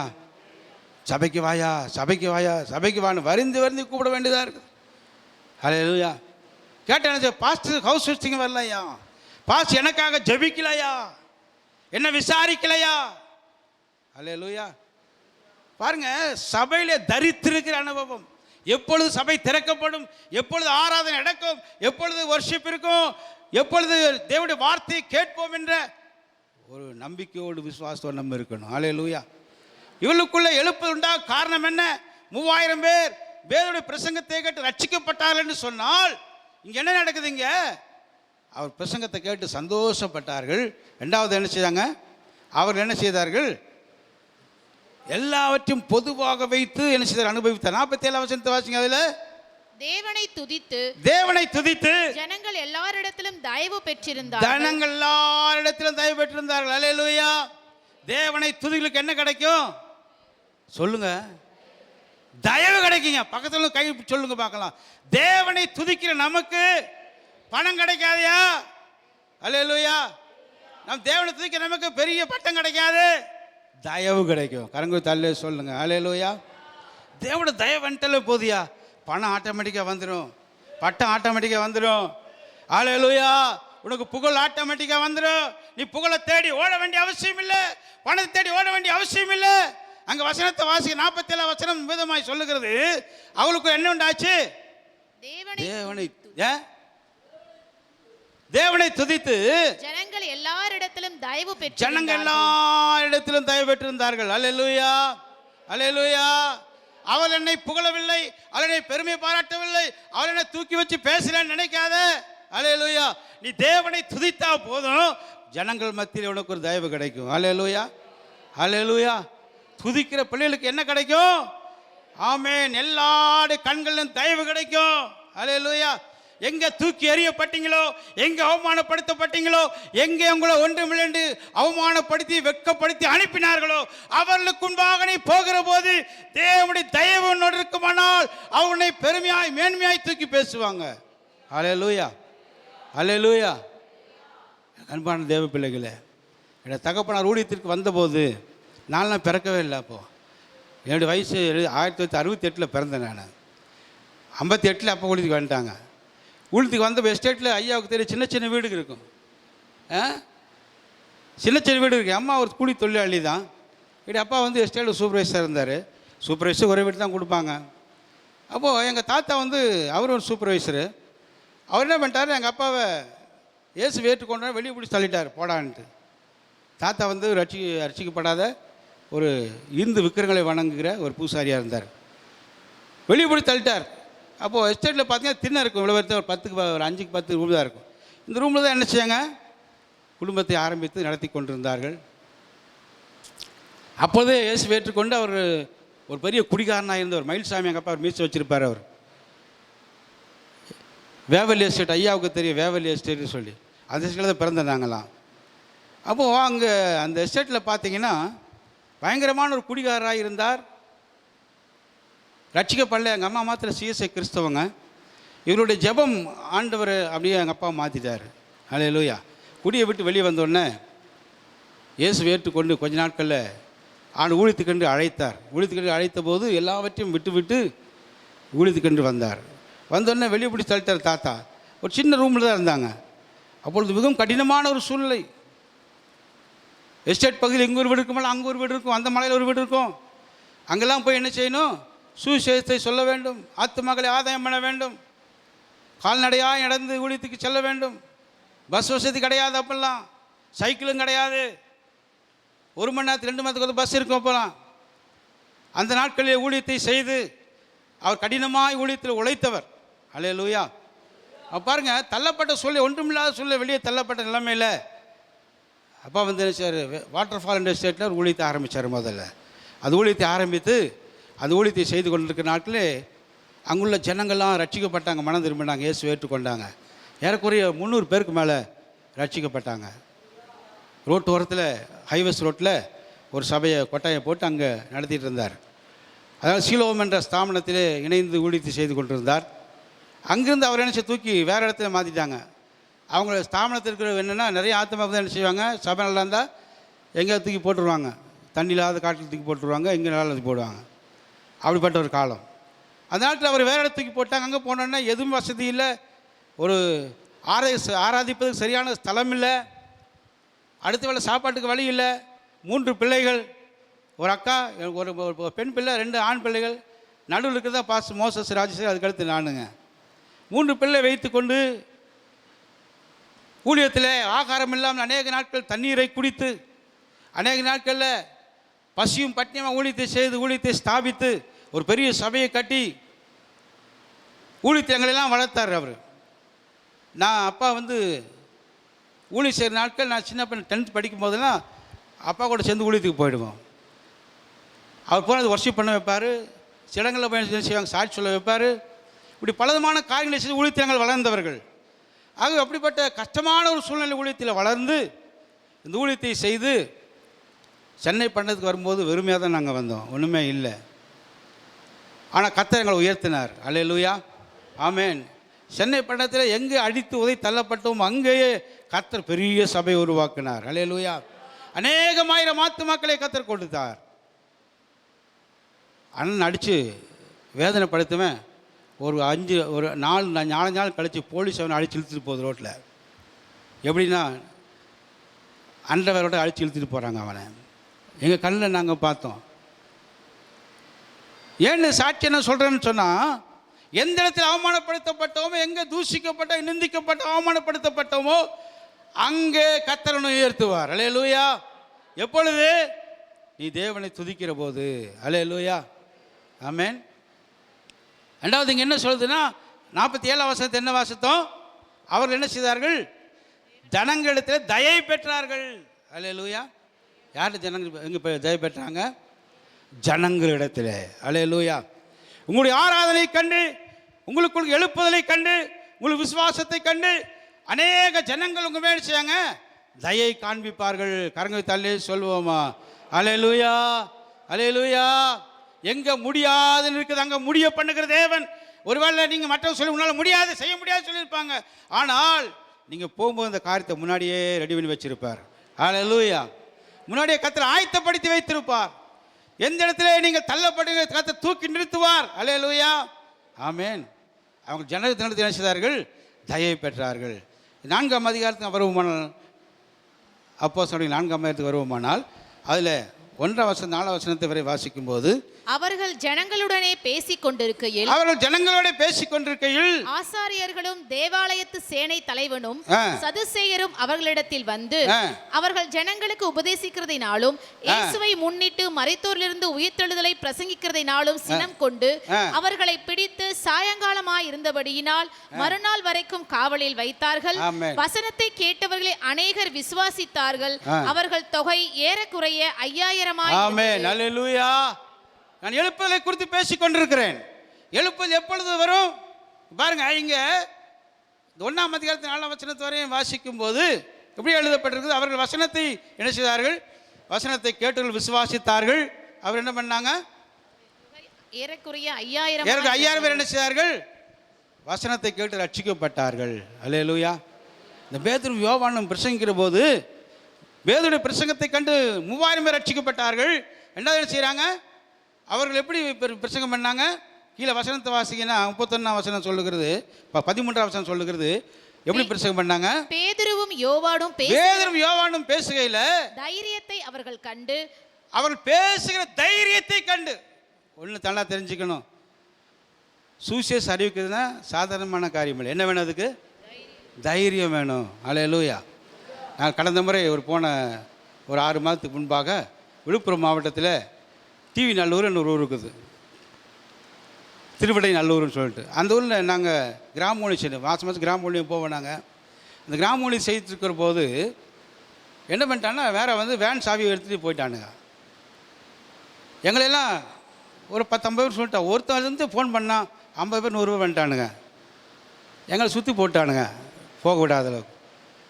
போலீஸ் வரணும், ஆபரேஷன் சப் இன்ஸ்பெக்டர் வரணும், அவன் வரணும், ஏசி வரணும்னு சொல்லிட்டு எல்லாரையும் வர வச்சிட்டானுங்க. நாங்கள் ஒன்று மட்டும் சொன்னோம், நாங்கள் போய் யாரும் என்ன செய்யலை, மதம் மாற்ற வரவில்லை. நீங்கள் மதம் மாற வேண்டிய அவசியம் இல்லை. இயேசுவை பற்றி அறிவிக்க வந்திருக்கிறோம். இயேசுவை பற்றி என்ன செய்யுங்க? அறிவிக்க வந்திருக்கிறோம். ஒன்றும் நீங்கள் கேட்டால் கேள்வி, கேட்காட்டி போ, அதை பற்றி எனக்கு என்ன இல்லை, கவலை இல்லை. நீ கேட்டால் ரட்சிக்கப்படுவாய், கேட்டவனுக்கு ஆசீர்வாதம், கேட்கலன்னா அதுக்கு சொல்ல மாட்டேன். என்னமோ பண்ணி பார்த்தாங்க, பேசி பார்த்தாங்க, ஸ்டேஷனுக்கு வரணும், அதை பண்ண. நாங்களும் தைரியமாக பேசினோம். கடைசியில் போலீஸ்காரன் சொன்னால், சார் வண்டியை சத்தமாக ஓடிடுங்க, போயிடுங்கன்ட்டான். காரணம் என்ன? தைரியமாய் என்று என்ன செய்யணுமோ பாருங்கள். பேதுரு யோவான் என்ன பண்ணாங்க? தைரியமாய். சொல்லுங்க ஐயா மாதிரி சொல்லுங்க, தைரியமாய். அல்லேலூயா. தைரியமாய் என்ன செய்கிறவர்கள் பிரசங்கித்தார்கள். பிரசங்கித்த உடனே என்ன நடக்குதாங்க? அவர்கள் ஆ, அவர்கள் படிப்பறியாதவர்கள் என்றும் அவர்கள் படிப்பறியாதவர்கள் என்றும் பேதமை உள்ளவர்கள் என்றும் அறிந்தபடியினால் அவர்கள் எப்படிப்பட்டவங்க? பேதமை உள்ளவர்கள் என்றும் அறிந்தபடியினால் ஆச்சரியப்பட்டு அவர்கள் இயேசுவுடனே கூட இருந்தவர்கள் என்றும் அறிந்து கொண்டார்கள். யார் கூட இருந்தவங்க? அவங்க இயேசுவோடு இருந்தவர்கள். கரங்க தள்ளி சொல்லுங்க பார்க்கலாம். அல்ல நம்மளை பார்க்க யாருன்னு சொல்லணும்? யாரோட இருந்த? நீ இயேசுவோடு இருந்தவர்கள். கரங்க தட்டி அலையில சொல்வோம் அல்லேலூயா. நான் யார்? இயேசுவோடு இருக்கிறவன். ஆமென் அல்லேலூயா. மற்ற யாரோட இல்லைங்க. ஒருத்தர் சொல்லுவான், நான் யாரோட இருக்கிறேன்? எம்எல்ஏ கூட இருக்கிறேங்க. யார் கூட இருக்கிறேன்? நான் பெரிய ஒரு ஆளோடு இருக்கேங்க. நான் யார் தெரியுமா? யாருக்கு ஆள் தெரியுமான்னு யார் கூட இருக்கேன்னு தெரியுமா? ஆனால் அவன் கொஞ்ச நேரத்தில் என்ன ஆகிடும்? ஒன்றும் இல்லாமல் போயிடுவான். இயேசுவோடு நாம் இருக்க வேண்டும். அல்லேலூயா. அவர் யாரு? இயேசுவோடு கொடுந்தவர்கள். எழுப்புதல் எப்பொழுது வரும்? நாம் இயேசுவோடு கொடுக்கும் போது எழுப்புதல் வரும் ஐயா. அல்லேலூயா. உலகத்தானது எழுப்புதல் வராது. மாம்சத்தில் இருந்த எழுப்புதல் வராது. நீ இயேசுவோடு இருப்பாயானால் எழுப்புதலை காண்பாய். அல்லேலூயா. ஏனோக்கை குறித்து வேதத்தில் வாசிக்கிறோம். ஏனோக்கு எப்படி இருந்தான்? தேவனோடு சஞ்சரிக்கிறவனாய் இருந்தான். கரங்க தள்ளே சொல்வோம் அல்லேலூயா. தேவனோடு சஞ்சரிக்கிற மனிதனாய் இருந்தான். ஏனோக்கு காணப்படாமல் என்ன செய்தான்? எடுத்துக்கொள்ளப்பட்டான். இன்னைக்கு எத்தனை பேர் தேவனோடு கொண்டு இருக்கிறோம்? அல்லேலூயா. மனுஷனோடு இருந்தெல்லாம் போதியா? மனுஷன் நம்பியிருந்தெல்லாம் போதியா? உனக்குள்ள எழுப்புதல் வர வேண்டுமானால், சபையில் எழுப்புதல் வர வேண்டுமானால், ஊழியத்தில் எழுப்புதல் வர வேண்டுமானால், உன் தனிப்பட்ட வாழ்க்கை எழுப்ப வர வேண்டுமானால், உனக்குள்ளே, உன் வீட்டுக்குள்ளே, குடும்பத்திற்குள்ளே, மனைவி பிள்ளைகளுக்குள்ளே எழுப்புதல் வர வேண்டுமானால் நீ இயேசுவோடு இருக்க பழகிக்கொள். அல்லேலூயா. இயேசுவோடு இருக்காத வாழ்க்கையில் நாசமா போயிடியா? அல்லேலூயா. இயேசுவோடு இல்லாத வாழ்க்கை என்ன ஆகிடும்? ஒன்றும் இல்லாமல் போயிடும். இயேசுவோடு நாம் இருப்போமானால், இயேசுவோடு நாம் வாழ்வோமானால், இயேசு நமக்குள்ளே வாழ்வாரானால் உன் வாழ்க்கையில் பெரிய மாற்றம் உண்டாகும். உன் வாழ்க்கையில் வித்தியாசத்தை அனைவரும் காண்பார்கள். உனக்குள்ள இருக்கிற அபிஷேகம் மற்றவர்களை நினைச்சு பிரகாசிக்க பண்ணும். உனக்குள்ளே இருக்கிற அபிஷேகம் இயேசு நமக்குள்ள இருப்பாரானால் ஒரு பெரிய அபிஷேகம் நமக்குள்ள வரியா? அல்லேலூயா. அல்லேலூயா. சத்தமே வெளி வரலையே. சத்தம் வெளியே வரலையே. இயேசு நமக்குள் இருப்பாரானால் ஒரு அபிஷேகம் நமக்குள் இருக்கும். அல்லேலூயா. ஆமென். அந்த அபிஷேகம் யாருக்குள் இருந்தது? பேதுருவுக்குள்ளும் யோவானுக்குள்ளும் இருந்தது. அல்லேலூயா. அவர்கள் சாதாரண பிரசங்கம் அல்ல ஐயா, ஒரு அபிஷேகத்தோடு பிரசங்கித்தார்கள். அல்லேலூயா. உறுப்பு சாப்பிடலாம் பிரசங்கம் அல்ல. அவங்க பிரசங்கத்தை கேட்டபோது ஜனங்கள் சந்தோஷப்பட்டார்கள். அந்த வார்த்தையை கேட்டபோது ஜனங்கள் இயேசுவை ஏற்றுக்கொண்டார்கள். ஏறக்குறைய 3000 பேர் ரட்சிக்கப்பட்டாங்க. ஏறக்குறைய 5000 பேர் ரட்சிக்கப்பட்டாங்க. காரணம் என்ன? இயேசுவோடு கூட இருந்தபடினாலே. அல்லேலூயா. நீங்கள் நானும் இயேசுவோடு கூட இருப்போமானால் நாம் பெரிய எழுப்புதலும் தேசத்தை காண முடியும். அல்லேலூயா. இயேசுவோடு நாம் இருப்போமானால் நம்முடைய சபையில் பெரிய எழுப்புதல் உண்டாகும். அல்லேலூயா. எழுப்புதலின் பெருவிழா அதற்காகத்தான் வைக்கப்பட்டிருக்கிறது. எழுப்புதலின் பெருவிழா எதற்காக ஐயா வைக்கப்பட்டிருக்கிறது? இயேசுவோடு கூட நாம் இருக்கும்படியாக. ஒரு வாழ்க்கையில மறுமலர்ச்சி அடைய வேண்டும். ஒரு வாழ்க்கையில வித்தியாசம் வரணும். உலகத்திலே வாழ்க்கை நமக்கு ஒரு வித்தியாசம் வரணும். உலகத்தானை போல் வாழ்வதற்காக அல்ல, உலகத்தானை போல் ஜீவிப்பதற்காக அல்ல, இயேசுவை போல் மாறும்படியாக. அல்லேலூயா. அல்லேலூயா. 31 வசனத்தை வாசிங்க. 9ஆம் அதிகாரம் 2ஆம் அதிகாரம் 31ஆம் வசனம். அப்போஸ்தலர் 2ஆம் அதிகாரம் 31ஆம் வசனம். அவன் கிறிஸ்துவனுடைய ஆத்துமா பாதாளத்திலே விடப்படுவதில்லை என்றும் அவருடைய மாம்சம் அழிவை காண்பதில்லை என்றும் முன்னறிந்து அவர் உயிர்த்தெழுதலை குறித்து இப்படி சொன்னான். ஆமென். அல்லேலூயா. யார் பிரசங்கம் பண்ணா? உயிர்த்தெழுதலை குறித்து பிரசங்கம் பண்ணா. அது முந்தின வாசனம். அந்த வசனம் வாசிங்க. 31 வாசிங்க மறுபடியும். அவன் கிறிஸ்துவனுடைய ஆத்துமா பாதாளத்திலே விடப்படுவதில்லை. ஆமா, கிறிஸ்துவுடைய ஆத்துமா எங்க போறதில்லை? பாதாளத்தில் விடப்படுவதில்லை. அல்லேலூயா. நீங்கள் நானும் இயேசுவோடு பண்ண எங்கே போக மாட்டோம்? பாதாளத்துக்கு போக மாட்டோம். அல்லேலூயா. எங்கே போவோம்? பரலோகத்திற்கு போவோம். கரங்க தள்ளே சொல்லுங்க பார்க்கலாம். எத்தனை பரலோக ராஜ்யத்துக்கு போக ஆயத்தமாக இருக்கிறீங்க? அல்லேலூயா. அல்லேலூயா. வரவே இல்லையே. ஆமென். நீங்கள் பரலோகமாக விரும்புகிறீங்களா இல்லையா? சபையே எங்கே போனீங்க? இந்த மணவாட்டி சபை எதுக்காக போகணும்? பரலோகத்துக்கு போகணும். எதுக்காக பூமியில் சபை வச்சுருக்காருன்னா, மணவாளனா இயேசு கிறிஸ்துக்கு எதிர்கொண்டு போகும்படியாக மணவாட்டிகளாக போகணும். எப்படி போகணும் சொல்லுங்கள்? நம்மளை யாருங்க?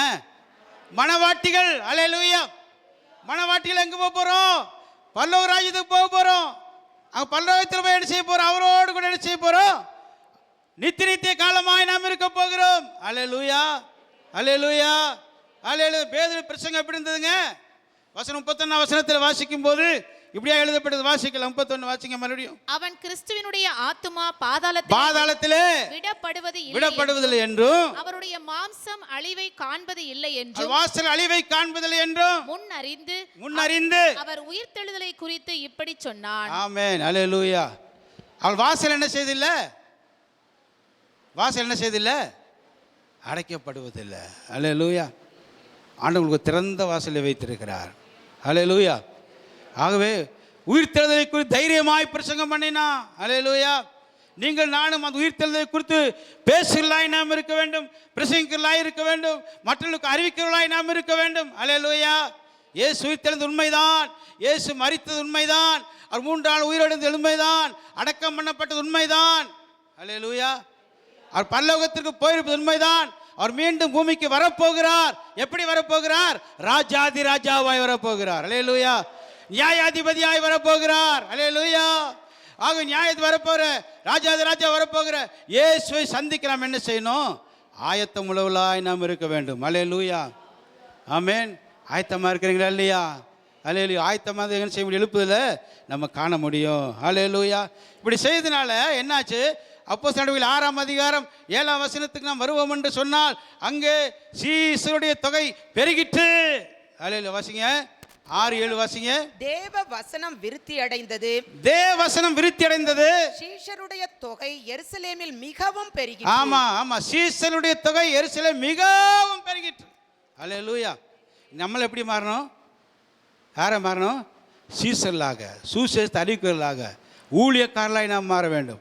அல்லேலூயா, அல்லேலூயா, அல்லேலூயா. எத்தனை ஊழியத்துக்காரர் மாற விரும்புறீங்க?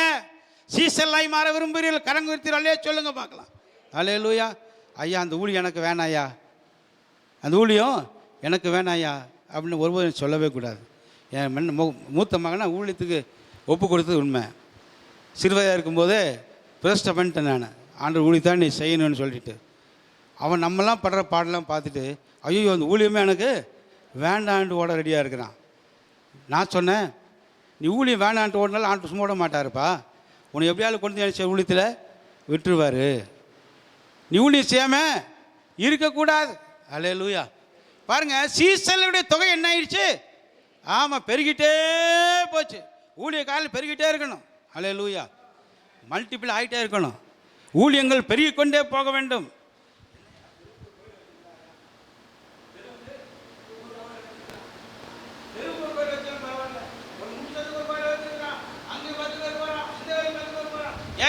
ஒரு சபை யாரும் எழும்பக்கூடாது. சபைகள் பெருக வேண்டும். அல்லேலூயா. ஆத்துமாக்கள் பெருக வேண்டும். பாருங்க, இந்த வசனங்களை பேசுதானே, காரியங்களை சொல்லுதானே, காரியத்தில் சீசருடைய தொகை என்ன ஆயிடுச்சு? பெருகிக் கொண்டே போனது. அல்லேலூயா, அல்லேலூயா. பாருங்க, எழுப்புது எப்பொழுது வரும்னா ஊழியர்கள் பெருகும்போது எழுப்புதல் உண்டாகும். அல்லேலூயா. ஊழியக்காரங்க பெருகணையா, ஊழியக்காரங்க வளரணும், ஊழியக்காரர்கள் ஆசீர்வாதமாக இருக்கணும் அப்படின்னு நம்ம என்ன ஊழியக்காரர்களுக்கு அதிகமாக என்ன செய்யணும்? ஜெபிக்கணும். அல்லேலூயா. எத்தனை ஊழியக்காரர்களுக்காக ஜெபிக்கிறீங்க? 1 2 3 4 இவ்வளோ தான் ஜெபிக்கிறீங்க போல தெரியுது. அல்லேலூயா. ஆமென். நம்ம ஊழியக்காரர்களுக்காக ஜெபிக்கணும், அதிகமாக ஊழியர்களுக்காக அதிகமாக ஜெபிக்கணும். எந்த ஊழியமாக இருந்தாலும் பரவாயில்ல. அல்லேலூயா. அவள் கர்த்தருக்காக என்ன செய்கிறாங்க? ஊழியத்தை செய்கிறார்கள். ஆக அவர்களுக்காக நாம் மன்றாட வேண்டும், திறப்பு என்று ஜெபிக்க வேண்டும். ஊழியக்கார சுகத்தை விரும்புகிற தேவனுக்கு ஸ்தோத்திரம் எழுதப்பட்டிருக்கிறது. அவருடைய சுகத்திற்காக ஜெபிக்க வேண்டும். நம்முடைய ஐயாவோட சுகத்துக்காக ஜெபிக்கணும், அவருக்காக அதிகமாக ஜெபிக்கணும், ஊழியர்களுக்காக ஜெபிக்கணும், அவருடைய சரீர சுகத்துக்காக ஜெபிக்கணும். அல்லேலூயா. சீசலுடைய தொகை பெருகிற்று. ஊழியக்கால் எழும்பணும். அல்லேலூயா. அப்பொழுது தேசம் என்ன எழுப்புதல் உண்டாகும். அல்லேலூயா. நீங்கள் மாத்திரம் அப்படியே உட்கார்ந்தா போகாது. நீங்கள் யார் என்ன மாறணும்? சீசெல்லாம் மாறணும். அல்லேலூயா. சீசெல்லாம் மாறணும். சீசர் என்ன? சீசர் என்ன அர்த்தம்? ஃபாலோவர்ஸ். இயேசுவை பின்பற்றுகிறவர்கள் சீசர் என்று அழைக்கப்பட்டார்கள். நீங்கள் நான் எப்படி மாறணும்? இயேசுவை பின்பற்றுகளாக இருக்க வேண்டும். அல்லேலூயா. அரசியல்வாதிகளை பின்பற்றுகளாக அல்ல, ஆன்மீகவாதிகளை பின்பற்றுகளாக அல்ல, ஊழியக்காரனை பின்பற்றுவனாய் அல்ல, இயேசுவை பின்பற்றுவனாய் மாற வேண்டும். இயேசுவை போல மாற வேண்டும். அல்லேலூயா. இயேசுவை போல மாறினாதாயா எழுப்புதலை நாம் பார்க்க முடியும். இயேசுவை பின்பற்றாத எழுப்புதலை பார்க்க முடியும். அல்லேலூயா. பாருங்க, சீசர்கள் பெரியோட என்ன ஆகுதுன்னா, இங்கே நீங்கள் அப்போஸ்தலர் 8ஆம் அதிகாரம் 9ஆம் வசனத்துக்கு வந்தீங்கன்னு சொன்னால் அங்கே என்ன ஆயிடுச்சு சொன்னால், வாசிங்க 8ஆம் அதிகாரம் 9ஆம் வசனம். சீமோன் என்று பெயர் கொண்ட ஒரு மனுஷன் அந்த பட்டணத்திலே மாய வித்தைக்காரனாய் இருந்து தன்னை ஒரு பெரியவன் என்று சொல்லி சமாரியா நாட்டு ஜனங்களை பிரமிக்க பண்ணி கொண்டிருந்தான். ஆமென். அல்லேலூயா. இந்த பேதுரு யோவான் அங்கே போது என்ன செய்கிறாங்க, சீமோன் என்று சொல்லக்கூடிய ஒரு மாய வித்தைக்காரன். மாய வித்தைக்காரன் என்ன அர்த்தம்?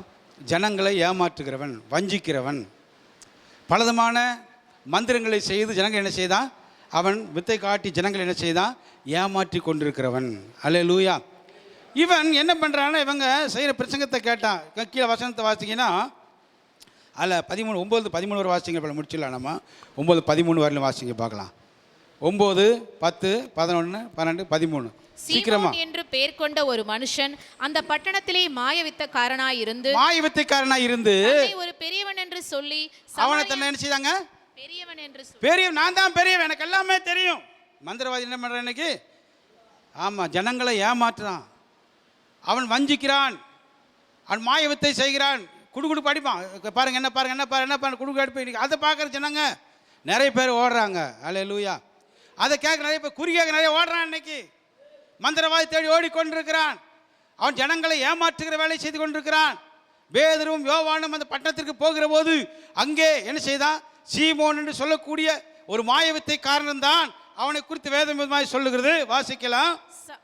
சமாரியா நாட்டு ஜனங்களை பிரமிக்க பண்ணி கொண்டிருந்தான். அவன் என்ன பண்ண, சமாரியா நாட்டு ஜனங்களை பிரமிக்க பண்ணி கொண்டிருந்தான். தேவனுடைய பெரிதான சக்தி இவன்தான் என்று எண்ணி சிறியோர் பெரியோர் யாவரும் அவனுக்கு செவி கொடுத்து வந்தார்கள். ஹல்லேலூயா. போதுங்க. தேவனுடைய சக்தி இவன் தான் நினைச்சிட்டு இருந்தாங்க. இன்னைக்கு பிசாசு என்ன பண்றான், அவனுடைய திறமையை அவன் சக்தியை காட்டி என்ன பண்றான், இன்னைக்கு ஜனங்களை ஏமாற்றி கொண்டிருக்கிறான். அதை தேடி ஓடுறான். நிறைய பேர் அங்கே ஓடுறான் இங்கே ஓடுறான். ஓடி போய் கடைசி என்ன ஆகிடுது, அவனுக்கு எதுவுமே சமாதானம் கிடையாது, சந்தோஷம் கிடையாது. ஹல்லேலூயா. இன்றைக்கி ஜனங்களை ஏமாற்றும்படி பலவிதமான தந்திரமான உபாய தந்திரங்களை பிசாசு என்ன செய்கிறான், செய்து வைத்திருக்கிறான். ஜனங்கள் ஏமாற்றப்பட்டு கொண்டு, அப்படி தான் அந்த நாட்களில் மாய வித்தைக்காரன் என்ன பண்ணா, ஜனங்களை தான் பெரியவன் என்று சொல்லி ஏமாற்றி கொண்டிருந்தான். ஜனங்கள் நினச்சிருந்தாங்கன்னா இவன் யார், தேவன் இவங்க கூட இருக்காருன்னு நினச்சிருந்தாங்க. வச்சன 11 வாசிங்க. அவன் அநேக காலமாய் தன்னுடைய மாய வித்தைகளினால் அவர்களை பிரமிக்க பண்ணினதினால் அவர்களை பிரமிக்க பண்ணானா, ஆச்சரியப்பட வைத்தான். இவன் செய்கிற தந்திரமான காரியங்கள், இவன் செய்கிறதான அதாவது பயங்கரமான வித்தைகள், இவைகளை கண்டு ஜனங்கள் நினைச்சார்கள், பிரமித்துக் கொண்டிருந்தார்கள், ஆச்சரியப்பட்டு கொண்டிருந்தார்கள்.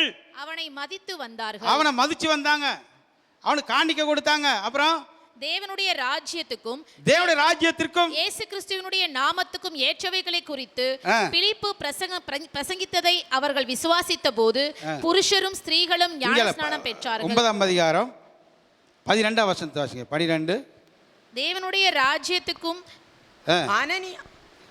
வாசிங்க. 9 12 வாசிங்க. அனனியா என்னும் பேருள்ள ஒரு மனுஷன் தன்னிடத்தில் 8ஆம் அதிகாரம் 9ஆம் வசனம் வாசிங்க. 8ஆம் அதிகாரம் அப்போஸ்தலர் 8ஆம் அதிகாரம் 9ஆம் வசனம். சீமோன் என்று பெயர் கொண்ட ஒரு அதுக்கு 10ஆம் வசனத்தை வாசிக்குமா. தேவனுடைய பெரிதான சக்தி இவன்தான் என்று எண்ணி, தேவனுடைய பெரிதான சக்தி இவன்தான் என்று எண்ணி சிறியோர் பெரியோர் யாவரும் என்ன செய்தார்கள், செவி கொடுத்து வந்தார்கள். அவனுக்கு செவி கொடுத்திருந்தாங்க. அடுத்து என்ன சொல்றாங்க அங்க வேதம் சொல்லுது, அவன் அநேக காலமாய் தன்னுடைய மாய வித்தைகளினாலே அவர்களை பிரமிக்க வைத்துக் கொண்டிருந்தான். அவனை மதித்து வந்தார்கள். தேவனுடைய ராஜ்யத்துக்கும் இயேசு கிறிஸ்துவினுடைய நாமத்துக்கும் ஏற்றவைகளை குறித்து பிலிப்பு பிரசங்கித்ததை அவர்கள் விசுவாசித்த போது புருஷரும் ஸ்திரீகளும் ஞானஸ்நானம் பெற்றார்கள். ஆமா, அது ஞானஸ்நானம் செய்தாங்க, பெற்றார்கள். கீழே நீங்க தொடர்ந்து வாசித்து வந்தீங்கன்னு சொன்னா 14 17 வாசிங்க. 17 வாசிங்க. அவர்கள் மேல் கைகளை வைத்தார்கள், அப்பொழுது அவர்கள் பரிசுத்த ஆவியை பெற்றார்கள். இந்த காரியங்களை பார்த்து என்ன செய்யலாம், பணம் கொடுத்து என்ன செய்யலாமா, அவங்ககிட்ட இந்த வரத்தை பெற்றுக்கொள்ளலாம் என்று அவன் கேட்கிறான். அல்லேலூயா. யாரு, இந்த மாய வித்தைக்காரன் கேட்கிற போது என்ன நடக்குதுன்னா, அவங்க சொல்கிறாங்க. கீழே 18 வசனத்தை வாசிங்க. அப்போஸ்தலர் தங்கள் கைகளை அவர்கள் மேல் வைத்தபோது பரிசுத்த ஆவி தந்தரளப்படுகிறதை சீமோன் கண்டபோது அவர்களிடத்தில் பணத்தை கொண்டு வந்து நான் எவன் மேல் என் கைகளை வைக்கிறேனோ அவன் பரிசுத்த ஆவியை பெறத்தக்கதாக எனக்கும் இந்த அதிகாரத்தை கொடுக்க வேண்டும் என்றார். எவ்வளவு தந்திரமான ஒரு காரியம் பாருங்க. இவர்களோ பரிசுத்தாவின் அபிஷேகத்தை பெற்றுக்கொண்டு செய்கிறார்கள். அவனோ பணத்தை கொடுத்து என்ன செய்யலாம்? விலை கொடுத்து அந்த அபிஷேகத்தை பெற்றுக்கொள்ளலாம். நான் எவன் மீது கை வைக்கிறோனோ அவன் என்ன செய்யணும்? ஆமா, பரிசுத்தாவியை பெறத்தக்கதாக. இவன் பாருங்க, தந்திரமா இன்னைக்கு என்ன செய்யறான்? இன்னைக்கு அந்த அபிஷேகத்தை பெற்றுக்கொள்ள வேண்டும். அதுக்கு பேதுரு என்ன சொல்றார்? கீழே வசனத்தை வாசிங்க. பேதுரு அவனை நோக்கி தேவனுடைய வரத்தை பணத்தினாலே சம்பாதித்துக் கொள்ளலாம் என்று நீ நினைத்தபடியால் உன் பணம் உன்னோட கூட நாசமாய் போகட்டும். உன் இருதயம் தேவனுக்கு முன்பாக செம்மையாய் இராதபடியால் இந்த விஷயத்திலே உனக்கு பங்கும் இல்லை பாகமும் இல்லை. ஆமென். இந்த விஷயத்துக்கு என்ன இல்லை? பங்கு இல்லை, பாகமும் இல்லை.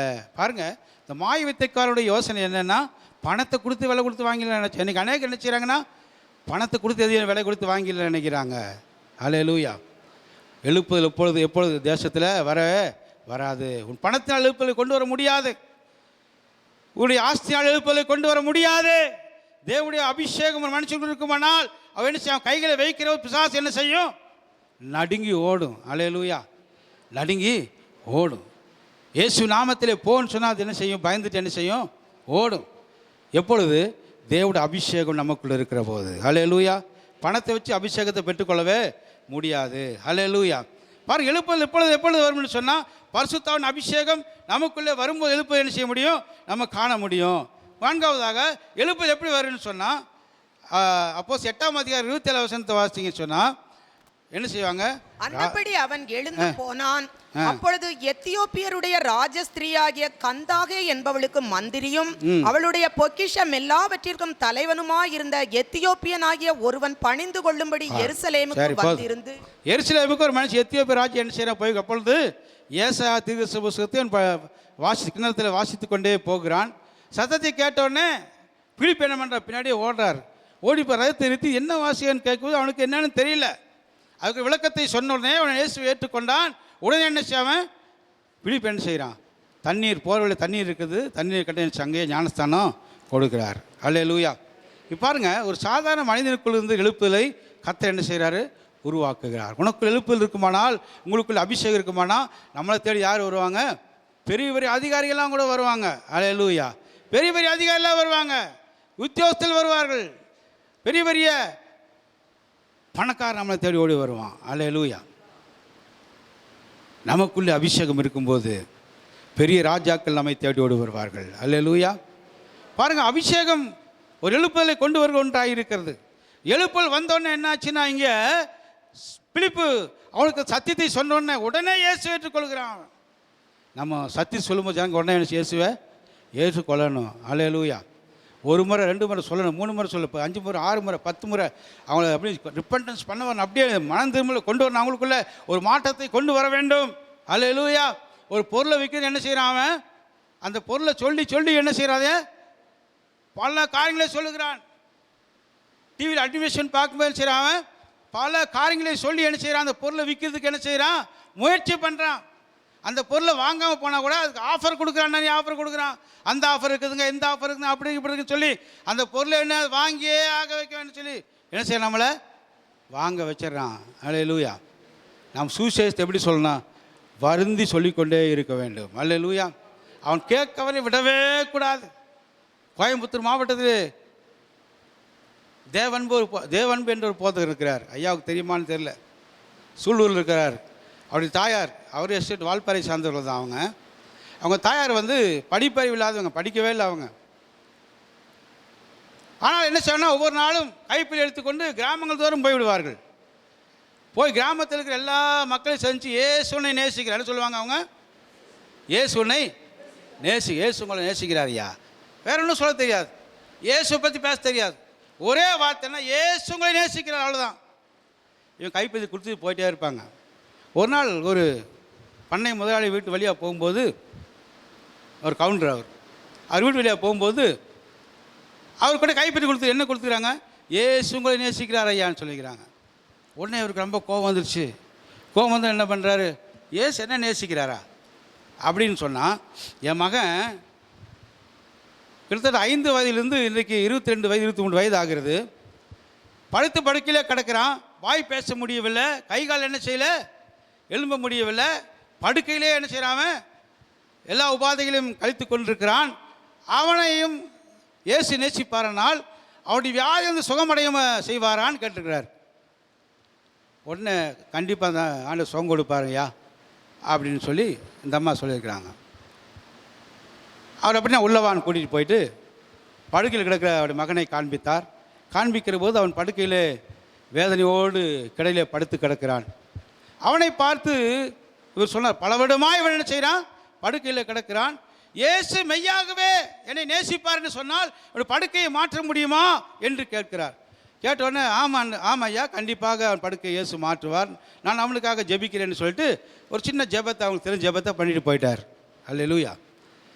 அப்புறம் என்னாச்சுன்னு சொன்னால், பல நாட்கள் கடந்து மறுபடியும் அந்த வழியாக அந்த அம்மா போகும்போது அந்த அம்மா வழியில் பார்த்துருக்காரு. வாமா இங்கேன்னு கூப்பிட்டு, நீ அன்றைக்கி வந்து மந்திரிச்சு போன இல்லை, அந்த மந்திரிச்சு போனதுலேருந்து என் மகனுக்குள்ளே ஒரு மாற்றம் இருக்கிறது. இப்போ என்ன பண்ணுறான், அவன் வாய் திறந்து கொஞ்சமாக பேச ஆரம்பிக்கிறான். சீக்கிரமாக எழுந்து இறந்துடும் போல் இருக்குது.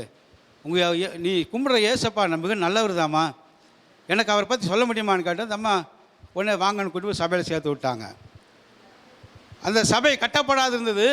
அந்த சபை கட்டப்படாத இருந்த சூழ்நிலையில் அந்த கவுண்டர் சொன்னார், எவ்வளோ லட்சம் பரவாயில்ல, சபையை சரி நான் கட்டி கொடுத்துட்றேன். அல்லேலூயா.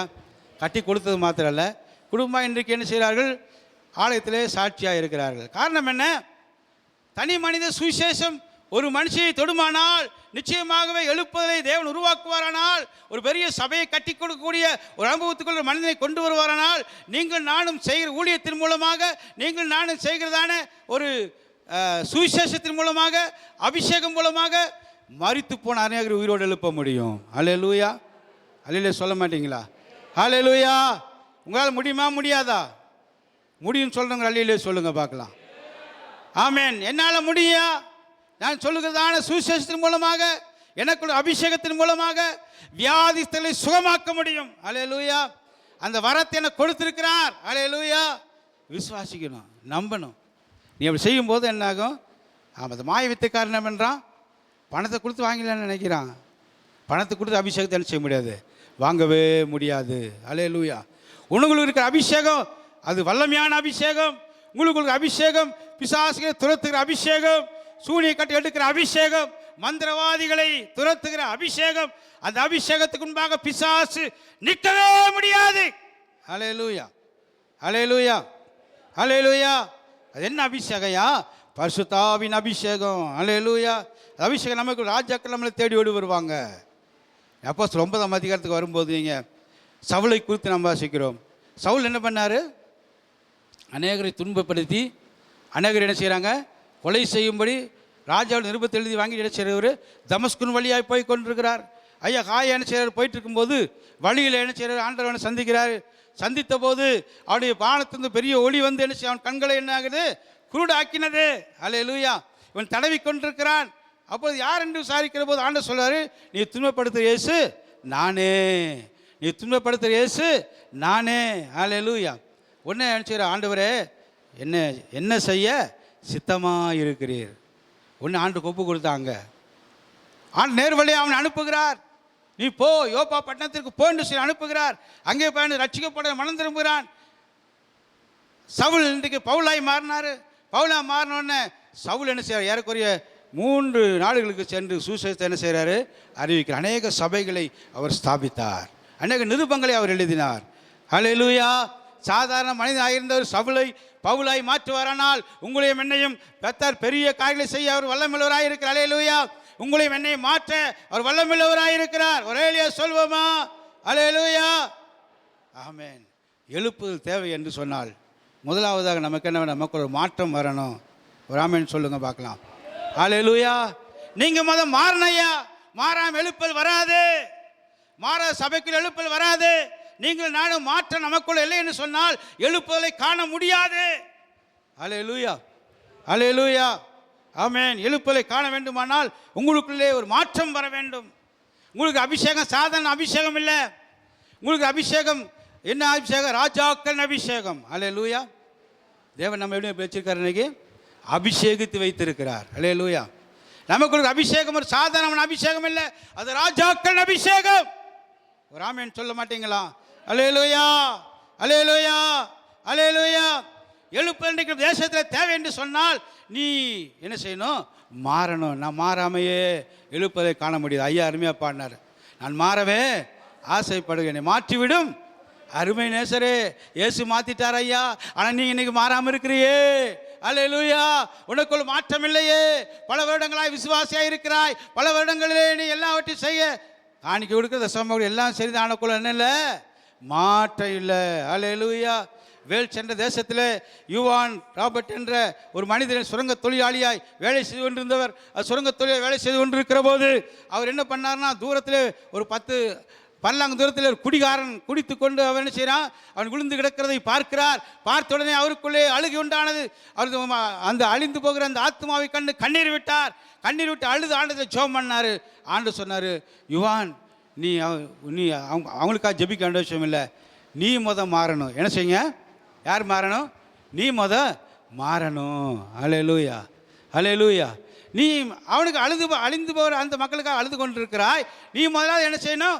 மாறணும். உடனே அவர் என்ன செய்ய? ஆண்டவரத்தில் ஒப்பு கொடுத்தார். ஆண்டவரே என்னை மாற்றும் ஆண்டவரே. அல்லேலூயா. Lord use me Lord. ஆண்டவர் என்னை மாற்றும் ஆண்டவரே. அல்லேலூயா. என்னை மாற்றும் என்று அவர் ஜெபித்த போது அந்த தேசத்திலே என்ன ஆயிடுச்சுன்னா, எல்லா டாஸ்மார்க் எல்லா விதமான மதுபான கடைகள் மூடப்பட்டது, கேளிக்கை விடுதிகள் மூடப்பட்டது. அங்கே ஒரு பெரிய எழுப்புதல் உண்டானது. கரங்கள் தள்ளி சொல்லுங்க பார்க்கலாம். அல்லேலூயா. நீங்கள் நானும் மாறும்போது தான் நம்முடைய தேசம் மாறும். விசுவாசிக்கிறீங்களா இல்லையா? நமக்குள்ள மாற்றம் இல்லாமல் ஒரு எழுப்புதலை கொண்டு வர முடியாது.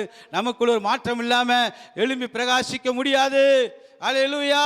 நீ எழும்பி பிரகாசிக்க உனக்குள்ள மாற்றம் வர வேண்டும். இன்னும் தூங்கிக் கொண்டிருப்பாயானால், இன்னும் நீ அப்படியே உட்கார்ந்து கொண்டிருப்பாயானால், இன்னும் நீ சுவிசேஷத்தை அறிவிக்காமல் இருப்பாயானால், இன்னும் மற்றவர்களுக்காக ஜெபிக்காமல் இருப்பாயானா, மற்றவர்களுக்காக ஊழியத்தை செய்யாமல் இருப்பாயானா, அல்லேலூயா, உனக்குள்ளே ஒரு மாற்றம் வர வேண்டும். அல்லேலூயா. நீ மாறணையா, மாறினதான் எழுப்பதை பார்க்க முடியும். எல்லாம் எழுப்பல் கூட்டங்கள் வைக்கிறது பெருசு இல்லை. எழுப்பலை பற்றி நம்ம அதிகமாக பேசுறது பெருசு இல்லை. எல்லா இடங்களும் எழுப்பு பேசிக்கொண்டு தான் இருக்கிறோமே ஒழிய இன்னும் தேசம் எழுப்பது அடையவில்லை. எப்பயா தேசம் எழுப்புதல் அடையும்? பக்கத்து மாநிலமான மேகாலயாவில், மணிப்பூரில், நாகாலாந்தில் இன்னைக்கு அநேக கிறிஸ்தவர்கள் இருக்கிறார்கள். தமிழ்நாட்டில் எடுத்துக்கொண்ட அன்றைக்கி அநேக கிறிஸ்தவர்கள் இயேசு அறிந்திருந்தும் கூட இன்னும் எனக்கு என்ன இல்லை? எழுப்புதல் வரவில்லை. காரணம் என்ன? எழுப்புதலை குறித்து அநேக பரிசுத்தவான்கள் பேசிக்கொண்டு தான் இருக்கிறார்கள். எழுப்புதலை குறித்து அநேக பரிசுத்தவான்கள் டிவியில் பேசுகிறாங்க, யூடியூப்பில் பேசுகிறாங்க, இன்னும் பல மேடை கூட்டங்களில் போட்டு எழுப்புதலை பற்றி பேசிக்கொண்டு தான். எழுப்புதல் தேசத்தில் வராது. காரணம் என்ன? நமக்குள்ளே ஒரு மாற்றம் இல்லை. அல்லேலூயா. நம்ம மாறும்போது தேசம் மாறும். நம்ம மாறும்போது தான் தேசம். அதான் சொன்னேன், நமக்குள்ளே ஜெபம் வேணும், துதி வேணும், ஆராதனை வேணும். அப்படி என்ன வேணும்? சுவிசேஷம் அறிவிக்கணும். அப்புறம் எப்படி மாறணும்? சாட்சியாக மாறணும். இவைகளை செய்யும்போது தான் எழுப்புதலை காண முடியும். எத்தனை பேர் எழுப்புதலை விரும்புகிறீங்க? அல்லேலூயா. எழுப்புதல் எத்தனை விரும்புகிறீங்க? ஆண்டவரே எனக்குள் எழுப்புதலை தாரும் ஆண்டவரே. அல்லேலூயா. எனக்குள் எழுப்புதலை தாரும் ஆண்டவரே. ஐயா சொன்னாங்க, எலியாவுக்குள்ள அபிஷேகம் என்னாச்சு? எலிசாவுக்குள்ளே வந்தது. அல்லேலூயா, அல்லேலூயா, ஆமென். எலியாவுடைய கைகளுக்கு தண்ணீர் வார்த்த எலிசாவுக்கு அது அபிஷேகம் வருமானால், நீங்கள் நானும் ஆராதிக்கிற தேவன் உண்மையுள்ளவர். அல்லேலூயா. உங்களுக்குள்ள இருக்கிற தேவன் பெரியவர். ஒரு பெரிய அபிஷேகத்தை கொண்டு எழுப்புதலை கர்த்தர் நிச்சயமாய் இந்த பாண்டிச்சேரி பட்டணத்தை அசைப்பார். அல்லேலூயா. பாண்டிச்சேரி பட்டணத்தை ஆண்டவர் அசைப்பார். நீங்கள் நானும் சும்மா இருக்கிற காலம் அல்ல, தூங்குகிற காலம் அல்ல. தூங்கு, நீ மரித்தோரை விட்டு எழுந்துரு. அல்லேலூயா. இன்னும் நீ அப்படியே உட்கார்ந்துருப்பேன்னா பரலோகம் போக முடியாது. இதோ காலங்கள் கொடிய காலத்துக்குள்ளே போய் கொண்டிருக்கிறோம். எனக்கு அன்பான தேவ பிள்ளைகளே, எழுப்புதல் நமக்கு அவசியமான ஒன்றாக இருக்கிறது. அல்லேலூயா. எழுப்புதல் இல்லாமல் சபைக்குள்ள என்ன செய்ய முடியாது? அபிஷேகம் இருக்கவே இருக்காது.